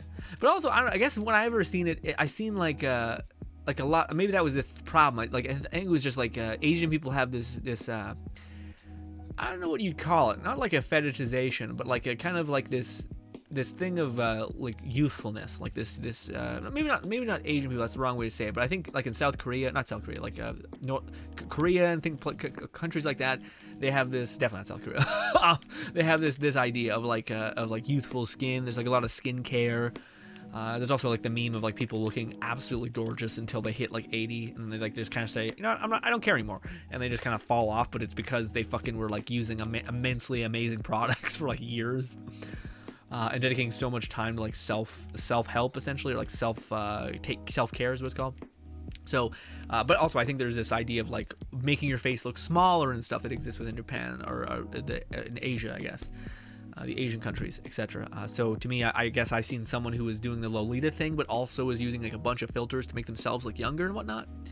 But yeah, to me it's just like I get the idea of looking younger, like youthfulness, but we can stop when you look like you're maybe like 13, you know, like, or like 15, 16, honestly. Like, we you know, I don't know. It seems like it's kind of creating problems. Creating problems with people.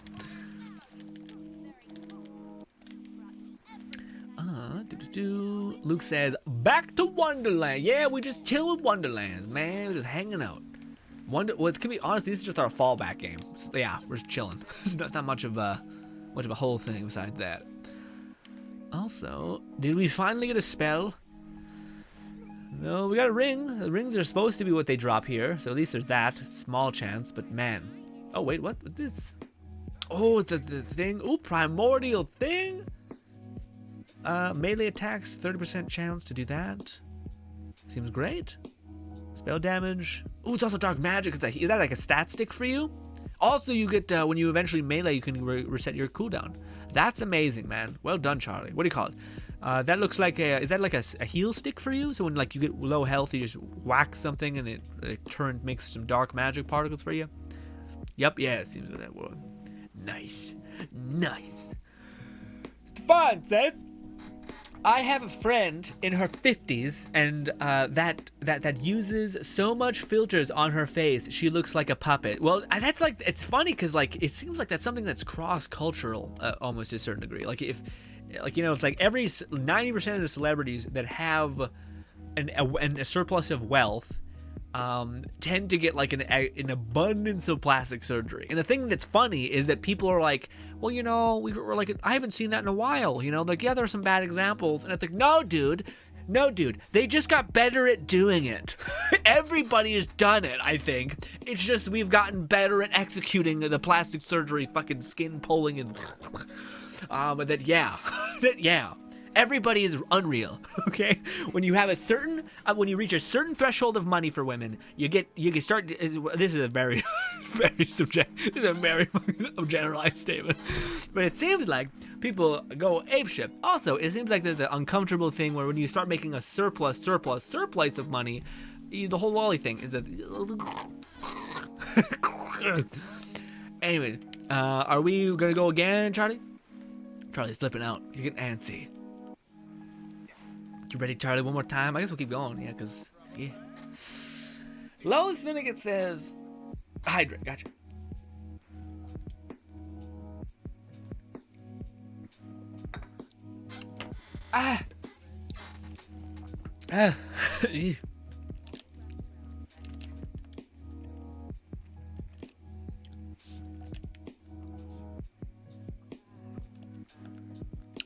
Also, I would like to say that I don't have too much judgment for the people who do this skincare. I just think, again, like I think the same that everybody thinks when it comes to like plastic surgery things is I'm fine as long as it doesn't become like an addiction, I guess. And when you like start to legitimately like become someone who is so inhuman from what is human, I guess. That's a little judgy. Fucking do what you want to do. Have tattoos, fuck up your face, pierce your shit. I don't care. But for me, from an aesthetic point of view, which is entirely my own perspective, too much, sometimes too much.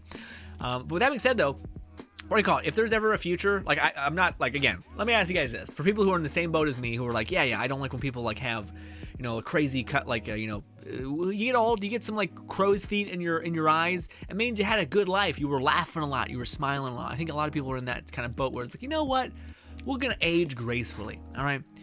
With that being said, though, how many of you guys who are suffering from male pattern baldness, such as myself, it's happening, it's creeping up, would you, if you could take a pill or something simple and just be like, you're absolute, I also wasn't costing $1 bazillion, it was just, you could get it, would you do it eventually, at some point? I feel like people would say yes. And if some people didn't, then hey, if there was also another surgery that you could do easily, you get knocked unconscious, it happens, and they give you a few more inches of peen, would you not take it?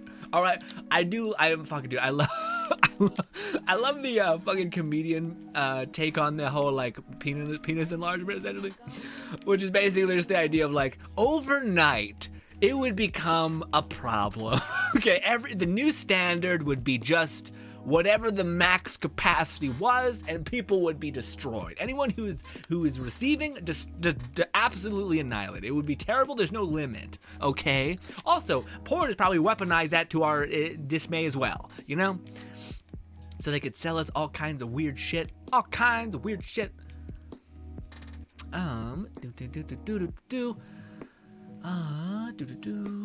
Also, I feel like it's like to me it would be like an ease of access thing. Like if I could give you a pill that was just like bang, you have hair now. Bang, you have a big pee-pee or extra pee-pee, I guess, to go around. I feel like most people would be like, yeah, same thing with women. Would you not get a breast enlargement if you could have just a pill, boom, you pass out for 2 hours, you come up, holy shit, look at us go. I feel like people would be like, yeah, it's the fact that you're getting sliced open that most people are like, I feel queasy thinking of that. No, thank you, I'll deal with it.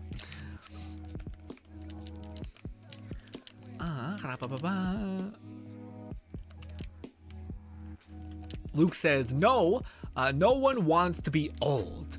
I don't know why. Being old is sick. No, not too old, like 80, but like 40. 40. Well, to me, I think people just don't want to. Like, I think there's certain things. Like, I think your hair for a man is actually pretty substantial. Until it's not, until you kind of just, same thing as like, we've talked about this beforehand, but like the idea that there's something innate within human beings when you entirely like like give yourself to a possible outcome where you accept. It's like, you know how like there's acceptance as the final term of like, you know, grieving. Same thing can exist for just about everything. When you fully accept it, like, nope, there's no path but this one, and I'm gonna take that on the chin, and it is what it is. There's a crazy ability for you as a human being to just adapt.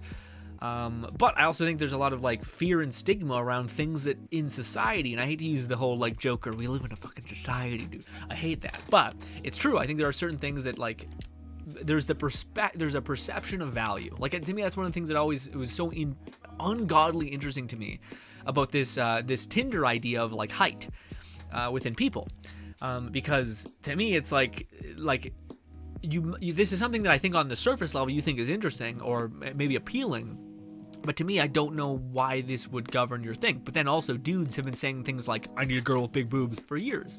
So yeah, like it's not that I don't understand there's polarity there or like a equal odd ask.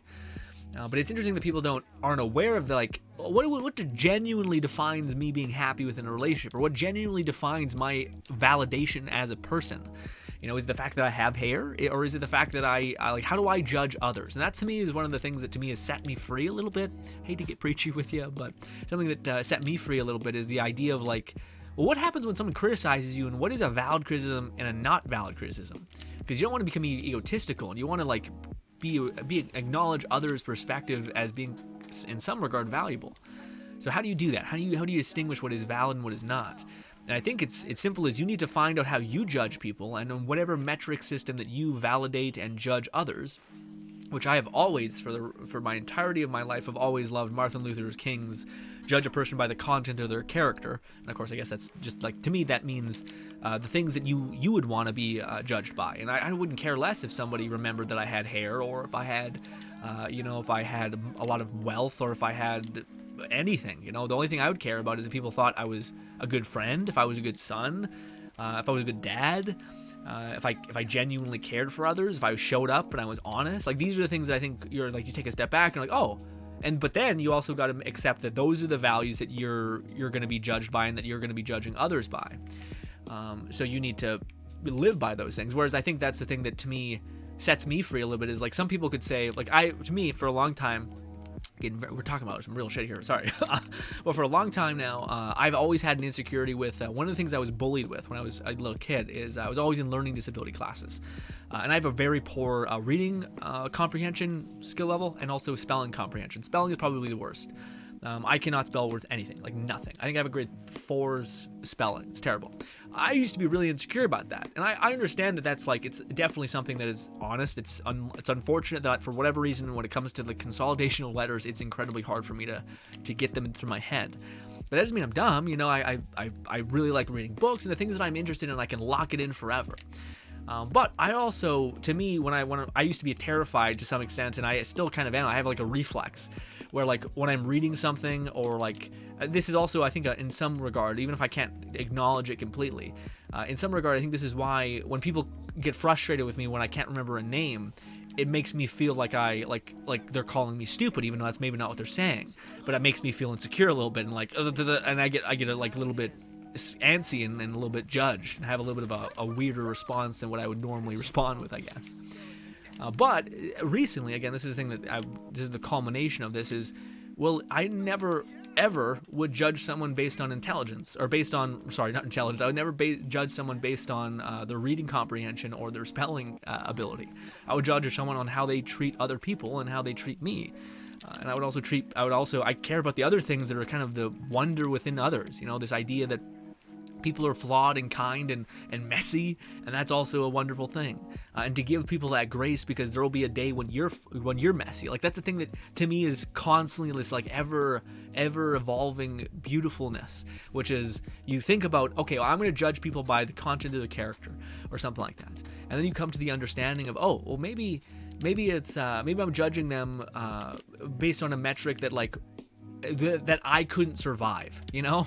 Like the idea of, oh, okay, well, one day, you know, my friend screamed at me and got really mad, and I resent my friend for that. I'm pissed off at my friend for that. But then you think, is there not one moment in my life that I will be upset to an extent in which I'll be screaming at somebody, even unjustly? no, I think that could happen for me. Okay, so this is what people, at least in the philosophy books I've read, kind of talk about when it comes to communicating, handle people with grace and tact. It's not that you're okay with poor actions happening, but it's that you accept that this is something I can't judge others for because this might be something that I can't hold up. I can't hold up my end of the bargain of judgment, so I can't do that. But yeah. Anyways, thank you for letting me talk about that. You guys are always also thank you for letting me talk about that. It's always a fun therapy session when I'm just gonna ramble at you for a bit. Thank you. I don't know if it means anything to anybody, but appreciate you for letting me ramble. What is this? We have a dark magic berserker piece. Also, on activation of action skill, we get a reward back. It looks pretty good, but I'm okay. But if it was Spore Warden, dude, I might have to take it. Although dark magic doesn't really, there's no real benefit for going dark magic for Spore Warden. Yeah, unless they change the one thing to work out. But yes. Also, I forgot there's that. I forgot there's this ability to mark things.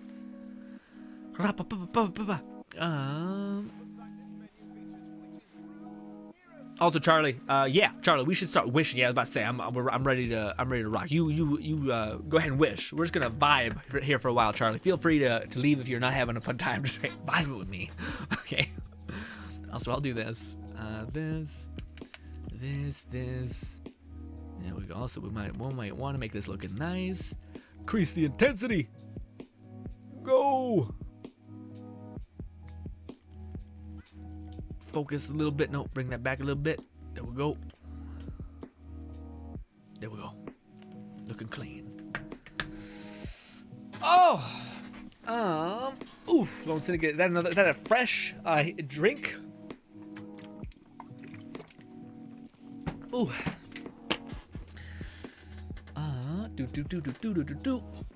Goddamn, Lich getting right in the camera. Luke says, no one wants to be, I read that. I just do if I can be a woman. Oh, really? Do you got fucking hell? That'd be, yeah. I didn't even think about that. That I think that's actually gonna be getting closer than all of these other things. I think it's just gonna become, yeah. Like there's gonna be, I would assume, a big market for like something that can maybe in some ways mimic a consistent, like trick your body into just constantly producing a testosterone or a permanent estrogen, etc. Stuff like that. Also, I watched a podcast recently with a lovely transgender person on it, and they were talking about all kinds of evolution and technology, essentially, with giblets and whatnot. And I was like, God damn. Luke says, fun fact, I can't be bald. Interesting. Yeah. Is it just because your like lineage is just crazy strong with people who are just like stacked with people who have hair? Luke says, you're a good person. I wouldn't say that, Luke. I would say I don't think about it, to tell you the truth. I think if I was born into a certain circumstance, I would probably be a monster. You know, I think every human being, this is my perspective on things, but I think every human being has the capacity to be a monster, literally like Hitler, like an absolute psychotic person that's deranged and has convinced themselves that atrocity is okay. I think every human being has the capacity to do that, but I also think every human being has the capacity to be generous, kind, and the definition of grace and kindness. But I also think that a lot of that is governed by your environment. I think if I was born in a place that it was cruel, I think I'd probably be significantly more cruel. So I can't say that I'm kind, but I would hope that I'm a person that could live up to my ideals. I guess that's an ambition. I guess that's my hope. That's where I'll start. I'm not sure if I can ever be kind, because to me, I guess it depends on what you perceive to be a kindness. Like some people would perceive as like making others unhappy to make you cruel. Or mean. And to me, I can't take that. I can't take that ideal, because sometimes I like to talk about things. We talked about this yesterday a little bit, but sometimes I like to talk about things, and sometimes people feel like they are being attacked because we're talking about their belief structure, and yeah. And sometimes I felt the same way, but I get excited when I start to feel uncomfortable a little bit when it comes to like difference of a perspective, because to me it's like, oh my God, this could be something. Like, oh, maybe I'm wrong, and now I have the option to kind of be more right, I guess, or understand something a little bit more. Luke says, you're welcome. It's 80K. Sorry, it's 8,000 the bill. Wait, you're Canadian. You're welcome. It's 8,000 the bill. What do you mean? Oh, do you mean like some sort of like hair replacement thing? Yeah. There's definitely that. That's not that bit of business. Yeah. From sort of like hair replacement therapy kind of thing. I know there's a lot of stuff like that. There's also like teeth. Like there's a lot of things. If you have enough money, you can get sorted. It seems like. But to me, I point out the things that I would like. If I could keep my hair, I'd be pretty jazzed. If I got some like wrinkles on my eyes, I'd be fine. If my teeth are a little fucked up, that's okay. But if I keep my hair, I'm good. If I could keep my my energy level up higher, I would also take that. You know what I mean? But I'm not sure if I'm willing to drop 8K on something like that. You know, I would rather like take that money and invest in like a sauna that's just gonna make like be overall healthier and feel better, but not maybe have the most yield of like aesthetics. If that makes any sense. Flo said people have past experiences that are nigh improbable to know and understand in a short amount of time, let alone on the first meeting. We have our preconceived notions and expectations based on our personal interactions. Yeah. That's another thing. Yeah, people are defined by their kind of like all of the things that they went through and have experienced. You know. And again, to me, I feel like a little even like wrong when I say people like human beings can be as horrible as Hitler. That's what I just said essentially, and people be as lovely as the best Satan you could ever think of. But to me, I feel wrong even in saying that because it's not that I have any, love in my heart. But to me, I think that there's probably a way that I could conceive in which a person, even not like an innocent kid, could be corrupted to such an extent where they become that. So I feel bad even saying that about that guy. But anyways.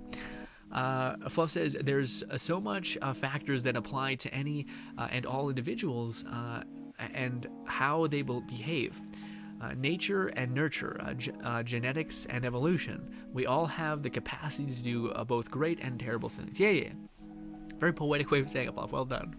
Fluff says, example, being one of the other viewers that would make jokes about the frequency and abundance of how I type, only to excuse it as it's how I joke around with my friends, as if I or anyone else that wasn't one of their friends would know that with their first post in chat. Yeah, well, I mean, to me, I'm trying to understand what this means exactly, Fluff. Is this like because I was telling you one of my things I'm a little bit weird about, and you're telling me one of your things you're a little bit weird about?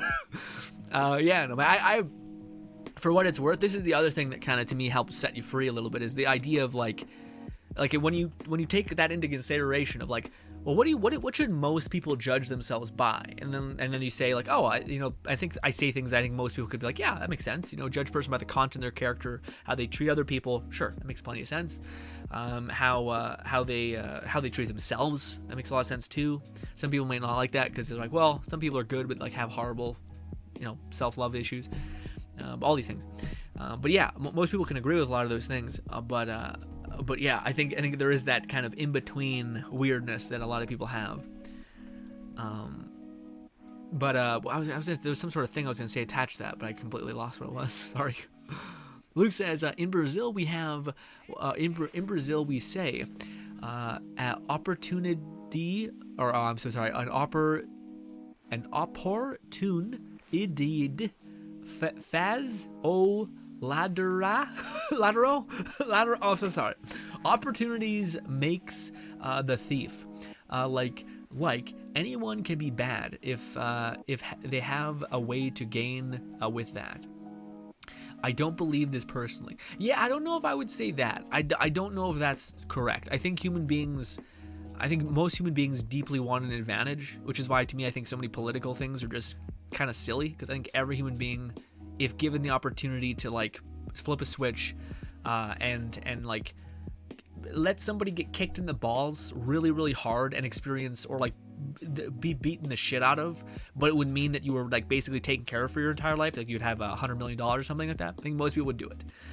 And this is why to me I think like again people are defined by their circumstance and their like their person. And I think most human beings wouldn't even be that mad because people would be like, okay, no, I would take the deal. Fuck me up. Like I get it. As much as I would hate experiencing it, I wouldn't be the same person who flips a switch. and stuff like that. But yeah, to me, I don't know. I don't know if opportunity. There are instances, which is I think why Luke and me probably think the same thing here.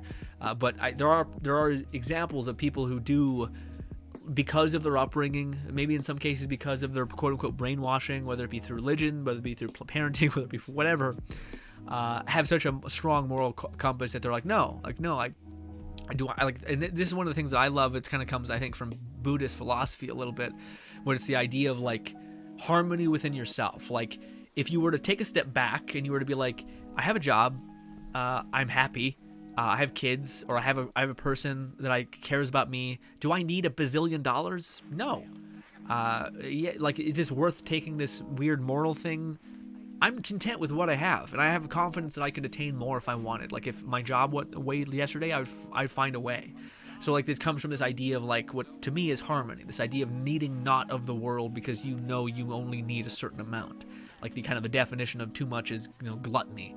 This notion of kind of ravenous consumption, regardless of how you actually feel or what you actually want. It's not about how you feel and if you're hungry. It's about just eating and taking as much as you can. So yeah, I think there's this kind of ebb and flow a little bit. You got a good solid battery, Charlie? Golly, throw it behind me. That way I can readjust. Is it volatile or chaotic?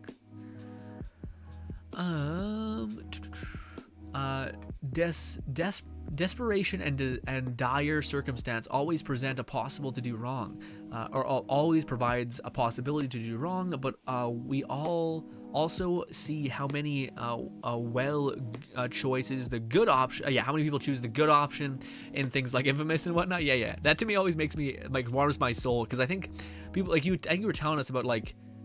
Was it Infamous? It was. Oh no, I was watching a review of Infamous Second Son, Infamous first Infamous game, and then Infamous second game, and the person was talking about how like the developers were shocked at how many people got the good ending to Infamous, and it was like almost like 80% of the players that chose to do like good and etc. And they were naturally planning on doing the evil ending to Infamous, and they like they reworked their entire script to do like the good ending like evolution, and to me it was just like, what the fuck, or to me it was like, yeah, like that was not only is it heartwarming, but it seemed like the devs were kind of like, this is stupid, like why did y'all fucking choose the and I feel like I always get that vibe, like in Dishonored, like the good option is something that's always the most underthought, and I'm like, and maybe it's just like, people won't do this, and it, like literally I think if you looked at all the Dishonored things, Dishonored was like a hard, like maybe I think people would just stop playing it.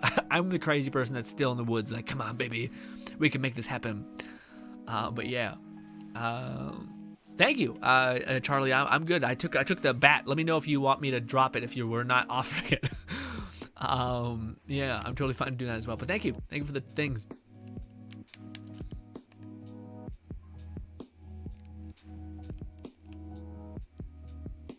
There we go.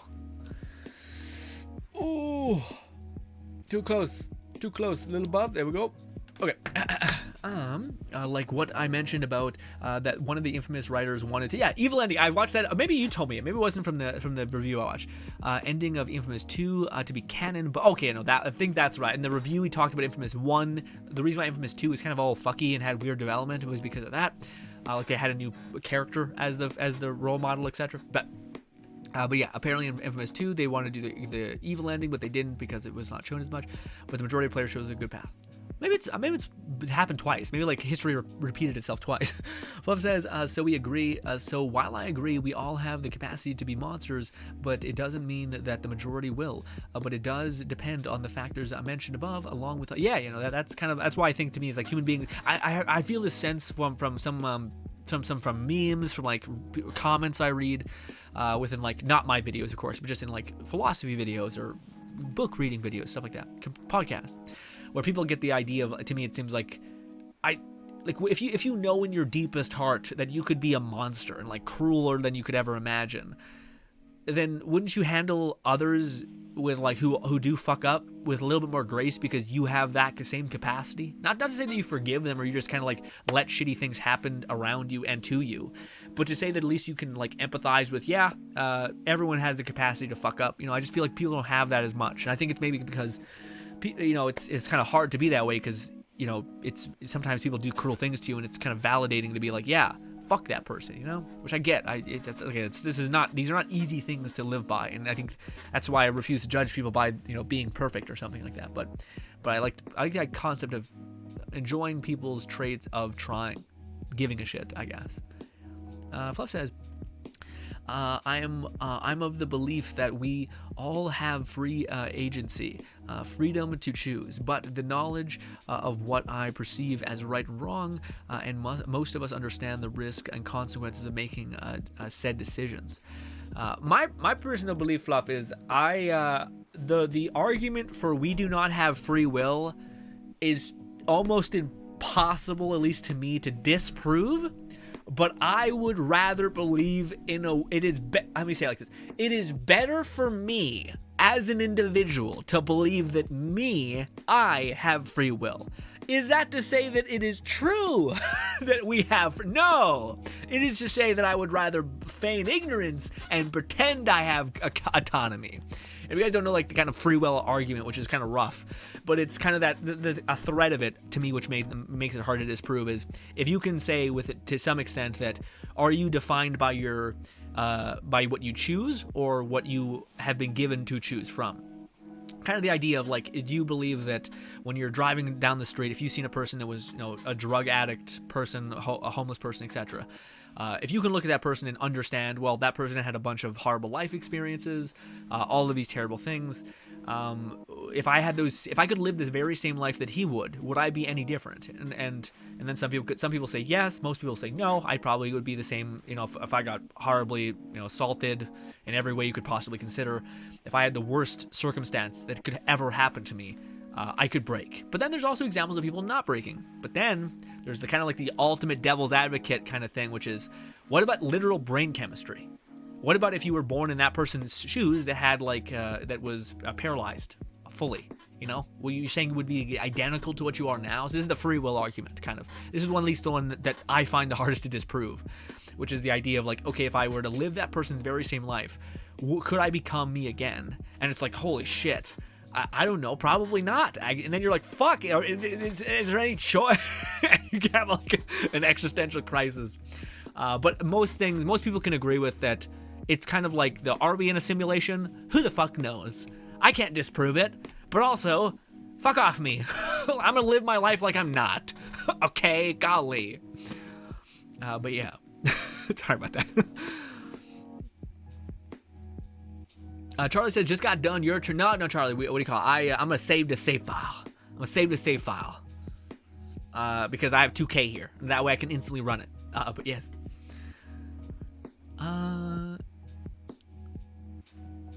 Luke says, I think monsters has a lack of empathy.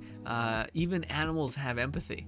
That makes a human, in my opinion. Yeah, but that's the interesting thing about that human beings, even sociopaths, which feel little quote-unquote empathy, still can exist within the real world. It is especially. I was watching a therapist talk about sociopathy.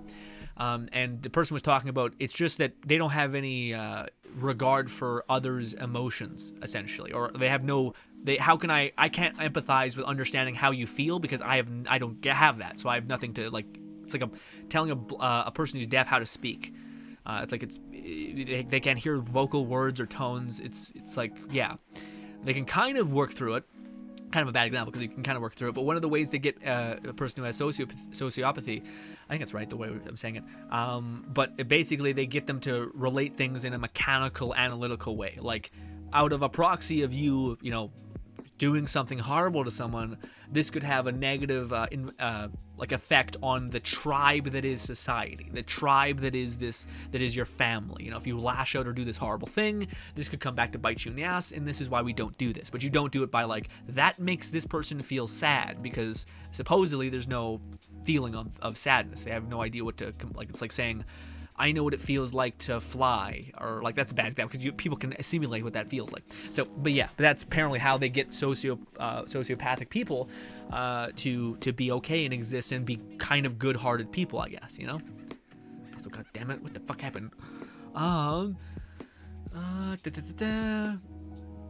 Fluff says it's like how actors really enjoy playing the villain, not because they would act that same in the person, but because it's a polar opposite of themselves. It's more fun. It challenges their ability to sink into a role. I guess that makes sense from an actor's perspective, but I have no feeling or no desire to play in any way evil. All right, but yeah, I don't mean that in a way. I just mean like, I try to empathize. Like, I have the opposite of whatever that. To me, I'm like, I have no hope for that. I don't want that at all. I'm like the opposite of what the social person would be. We're like, no.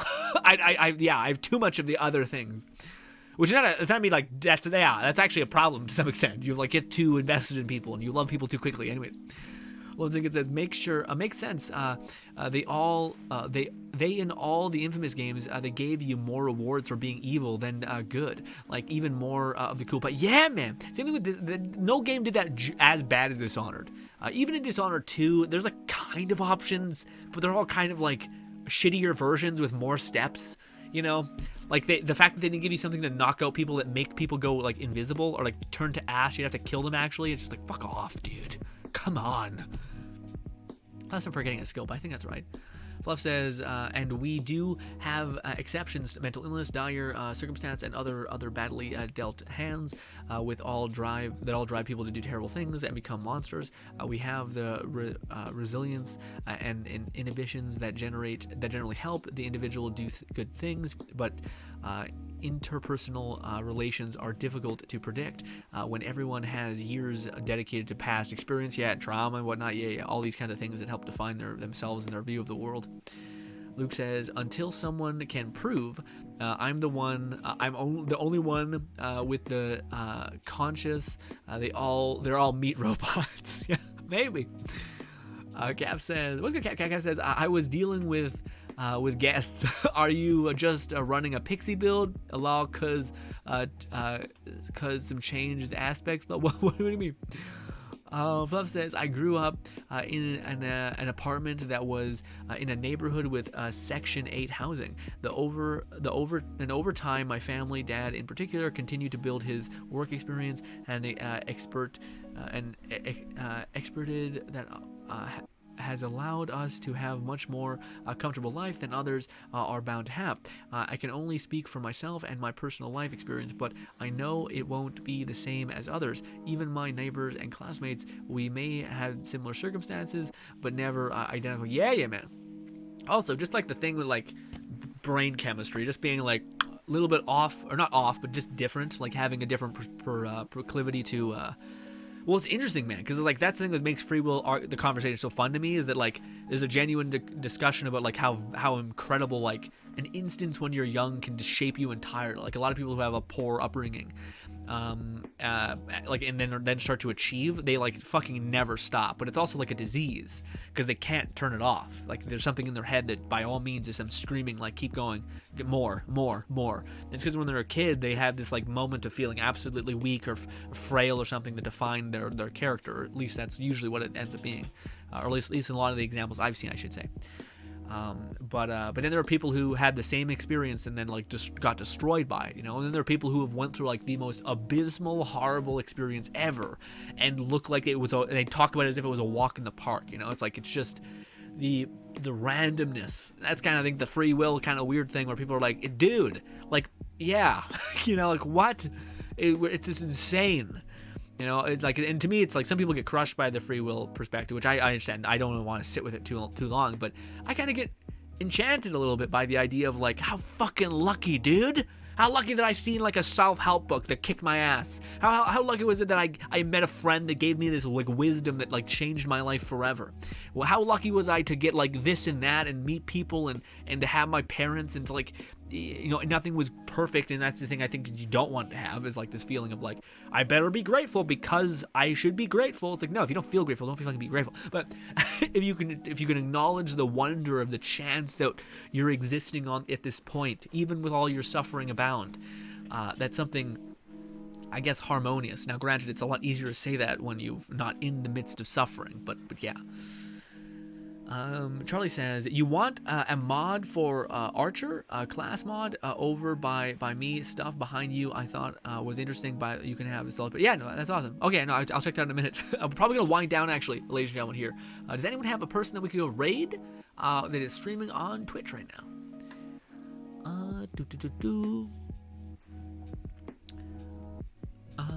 Luke says Bioshock. Luke says Bioshock 2. You have more if you have a bag of. Yeah, well, Bioshock to me actually was not the worst. Bioshock was, yeah.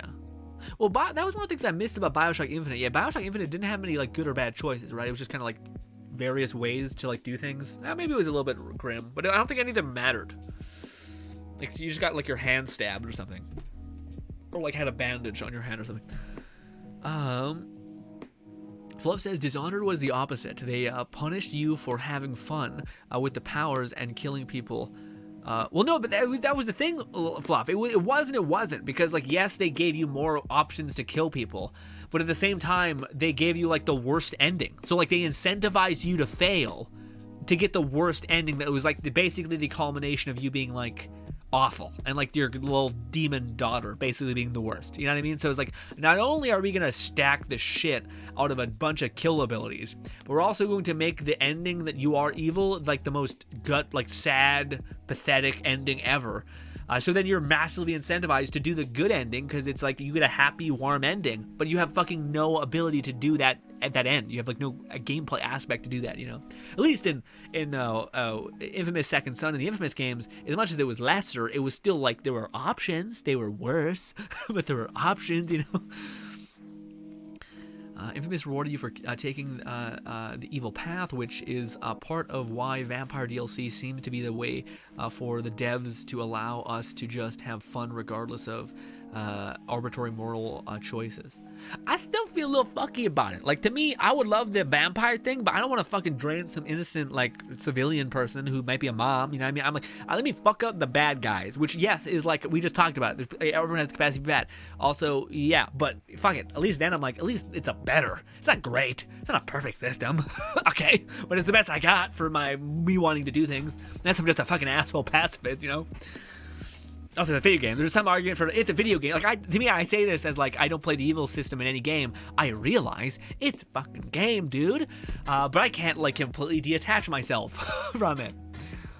Fluff says if we don't have free will or agency, we'd all just do the same exact thing. I have no aspirations or well, no, I don't think the argument for free will is that we're all. I think the argument for free will is that it's chaos. Like everything is chaos. Like nothing makes sense, kind of thing. I don't think it's an argument for like we're all on a set path. I think that the argument is it's like when the Big Bang happened, a billiard ball got hit, and everything is just chaos incarnate. Like you could have, yeah, like it's just all chance, which is very disenchanting. It's not very cute. It's not very fun.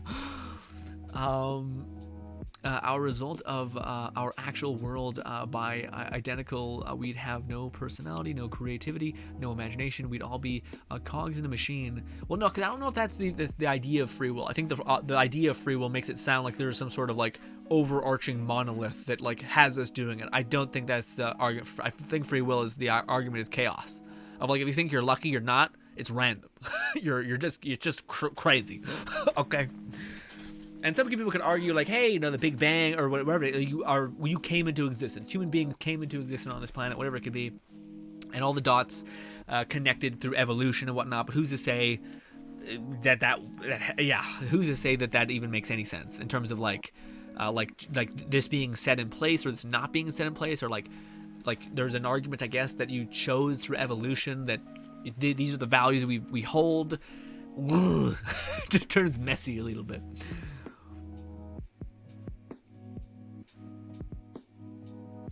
That's what I meant by punishing you for having fun in Dishonored.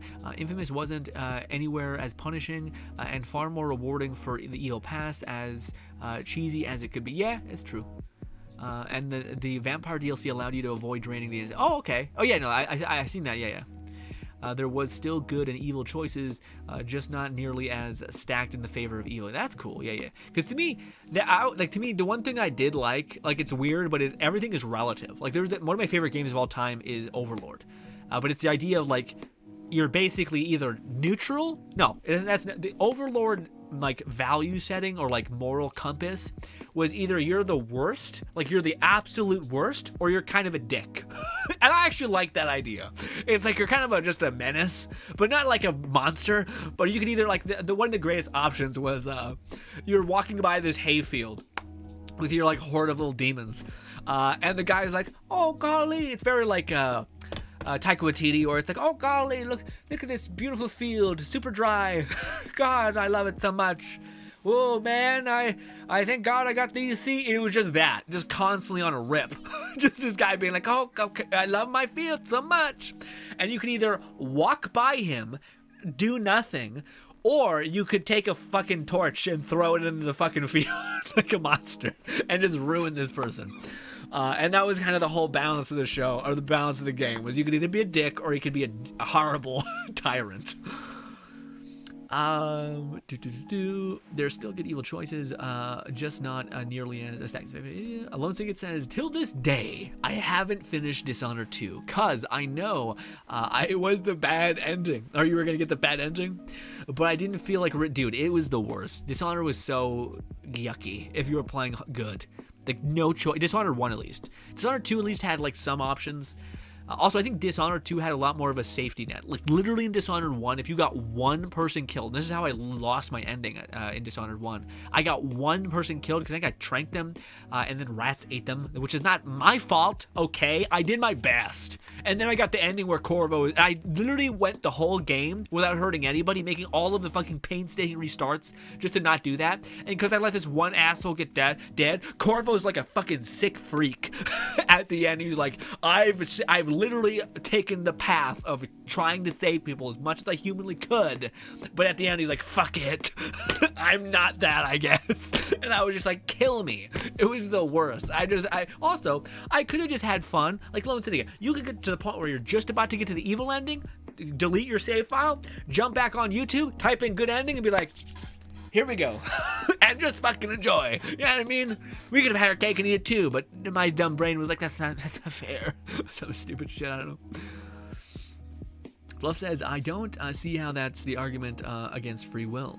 That if anything goes hand in hand, as the opposite of chaos is order, and the true order is the aesthetic of free will. Yeah, no, to me, Fluff, to me, the thing that I've never seen combated in a way that to me has felt just, like, made me feel content about the argument is the argument of, do you believe that people have autonomy, or do you believe that, like, given you could have a different experience, you know, if I did this to you, this to you, this to you, this to you, name a bunch of horrible things, would you be kind or would you be horrific or horrible? And then the one step deeper is, okay, well, what if you genuinely had a brain imbalance?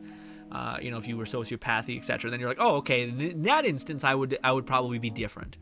And that to me is the argument of like, well, if we are, when boom, you come into existence, your brain pattern, your environment defines the course that you take. That is what in essence to me the argument against free will is. Which is if you could think that, yeah, if I had different parents, if I had different brain chemistry, and I immediately came into existence, like, at least in some way, and this is the argument for free will. It's not that there is no free will, that there is free will. People argue it on a spectrum. Like, maybe there's a little bit of free will. You know, maybe when I'm set off in my path of the world, maybe you can chart my course, but not exactly. You know, you could probably say there's a high probability that he'll be kind. There's a high probability, all the things that he'll interact with. If we could map out everything that you're going to interact with, could we tell where you're going to be, essentially? Even just points, not like the whole thing. I'm also doing a terrible job about arguing free will, frankly. But I've listened to podcasts ad nauseum, and then I'd be like, okay, I get it. And then the other person fires back, and I'm like, oh, fuck. And then it's just a constant back and forth, and I can't condense all the weird things I've listened to. This is just my baseline takeaway from all the conversations I've listened to. Also, we can't talk about this fluff. I know you're writing a comment. I can't. We're gonna start the stream. As much as I want to hear what you have to say. I have to edit videos, so yes. Fluff says, as the opportunity of kids. Also, Charlie says, check out the. Oh yeah, I forgot to check out the mods. I will dupe it with another group. Oh, okay. Are you still here? Let me see. So I can let you go. What are these? Who? Stablomancer, Spore Warden. God damn it, Lich, get away from me. Stab matches Spore Warden, looking pretty good. Status effect. Okay. God, my Lich is being a dickhead. Just getting right up in my goddamn face. Snake, that, gotcha. Primordial, dude, that's wild. Clawbringer, oof. Okay. That looks nice. Yeah, also, yeah, they got a lot of the... Is that the same one I looked at? No, it's just the same, but like, under text. Increases fire damage. Graveborn and Spore Warden. Ooh, that one I'm good, man. Although, what do you call it? If you want to be a BAMF of all BAMFs, Fire Soldier, are you on PC or console? I think you're, no, you may be, I think you're on PC, or I think you're on console, that's what's happening. Gotcha. Yeah, so I was gonna say you should drop your save file, but I understand. it's not a thing. Because, yeah. Sugar and spice. Is there a spell here? I still have to get that spell. Garlic something. Live wire. Shield. Bolt lash. No, time 2 at least. A nice necklace. A ring. Necklace. Shark thing. And puncture thing. Gotcha. Okay, Sorcerer, I love you, buddy. Goodbye. Thank you so much for playing with me. We have to go raid somebody. And get after it, boys. Fluff says the Overlord games was like between being lawful evil or chaotic evil. Yeah, it's true. You weren't good, but you were either a true villainous sort or a manipulative or powerful, or you were chaos incarnate. Yeah, I guess it's true. Like to me, it seemed like you're a dick. I'm not sure if I was. Like, to me, they're like, they make you feel good about the Overlord story because everybody is a piece of shit. Like, even the villains, like the leaders, like I think you're taking down like Greek gods or Greek leaders. They're all like pretty shitty and scummy and like manipulative and cunty. So you're like, all right, fuck them, you know. So it's like, no, I'm doing a good thing. You know, it's like, hey, these people are already bad. What are we gonna do? That game did it well. That one made you feel like, hey, the world that we're existing is already kind of shitty. Okay. Who's to say I can't be a little bit less shitty? Or who's to say I'm gonna be a little bit better, or whatever it be. Every will is a matter of having a predicted path, even if it's a matter of coming into fork to the road, often infrequent. I suggest rating options, or I've suggested a rating option the last few times, so I can do so again. Or you can find actually send me no one. Well, maybe we should look at someone streaming in the Wonderlands. But yeah, send me another one, Fluff. Let me see if anyone stands out in the Wonderlands community. I don't mean to judge people this way, but I just wanted to, yeah.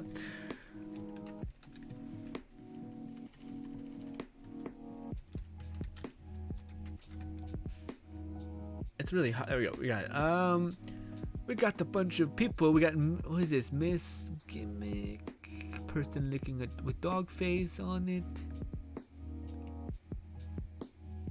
We might raid this one. She got 11 viewers. She seems sweet. I only see a quick image of her. But, person, yeah, we might raid this person, Fluff, actually. I have that with lower viewership, otherwise, not much else. Have you raided King Tomb before, Fluff? Keep people alive wasn't a matter of being good in Overlord. It was seeing the potential to serve your... Yeah, it's true. It's true. Being a dick, I guess, you know. We have twice. Okay, ladies and gentlemen, we're going to try something a little bit different. Well, I'm going to send you to a random person. They're wearing a lot of pink. They seem generally nice. If you're seeing this in the future, or you come back to see the stream, I'm sorry. I'm terrible at this. This is just a shot in the dark. But I'm sure you're lovely.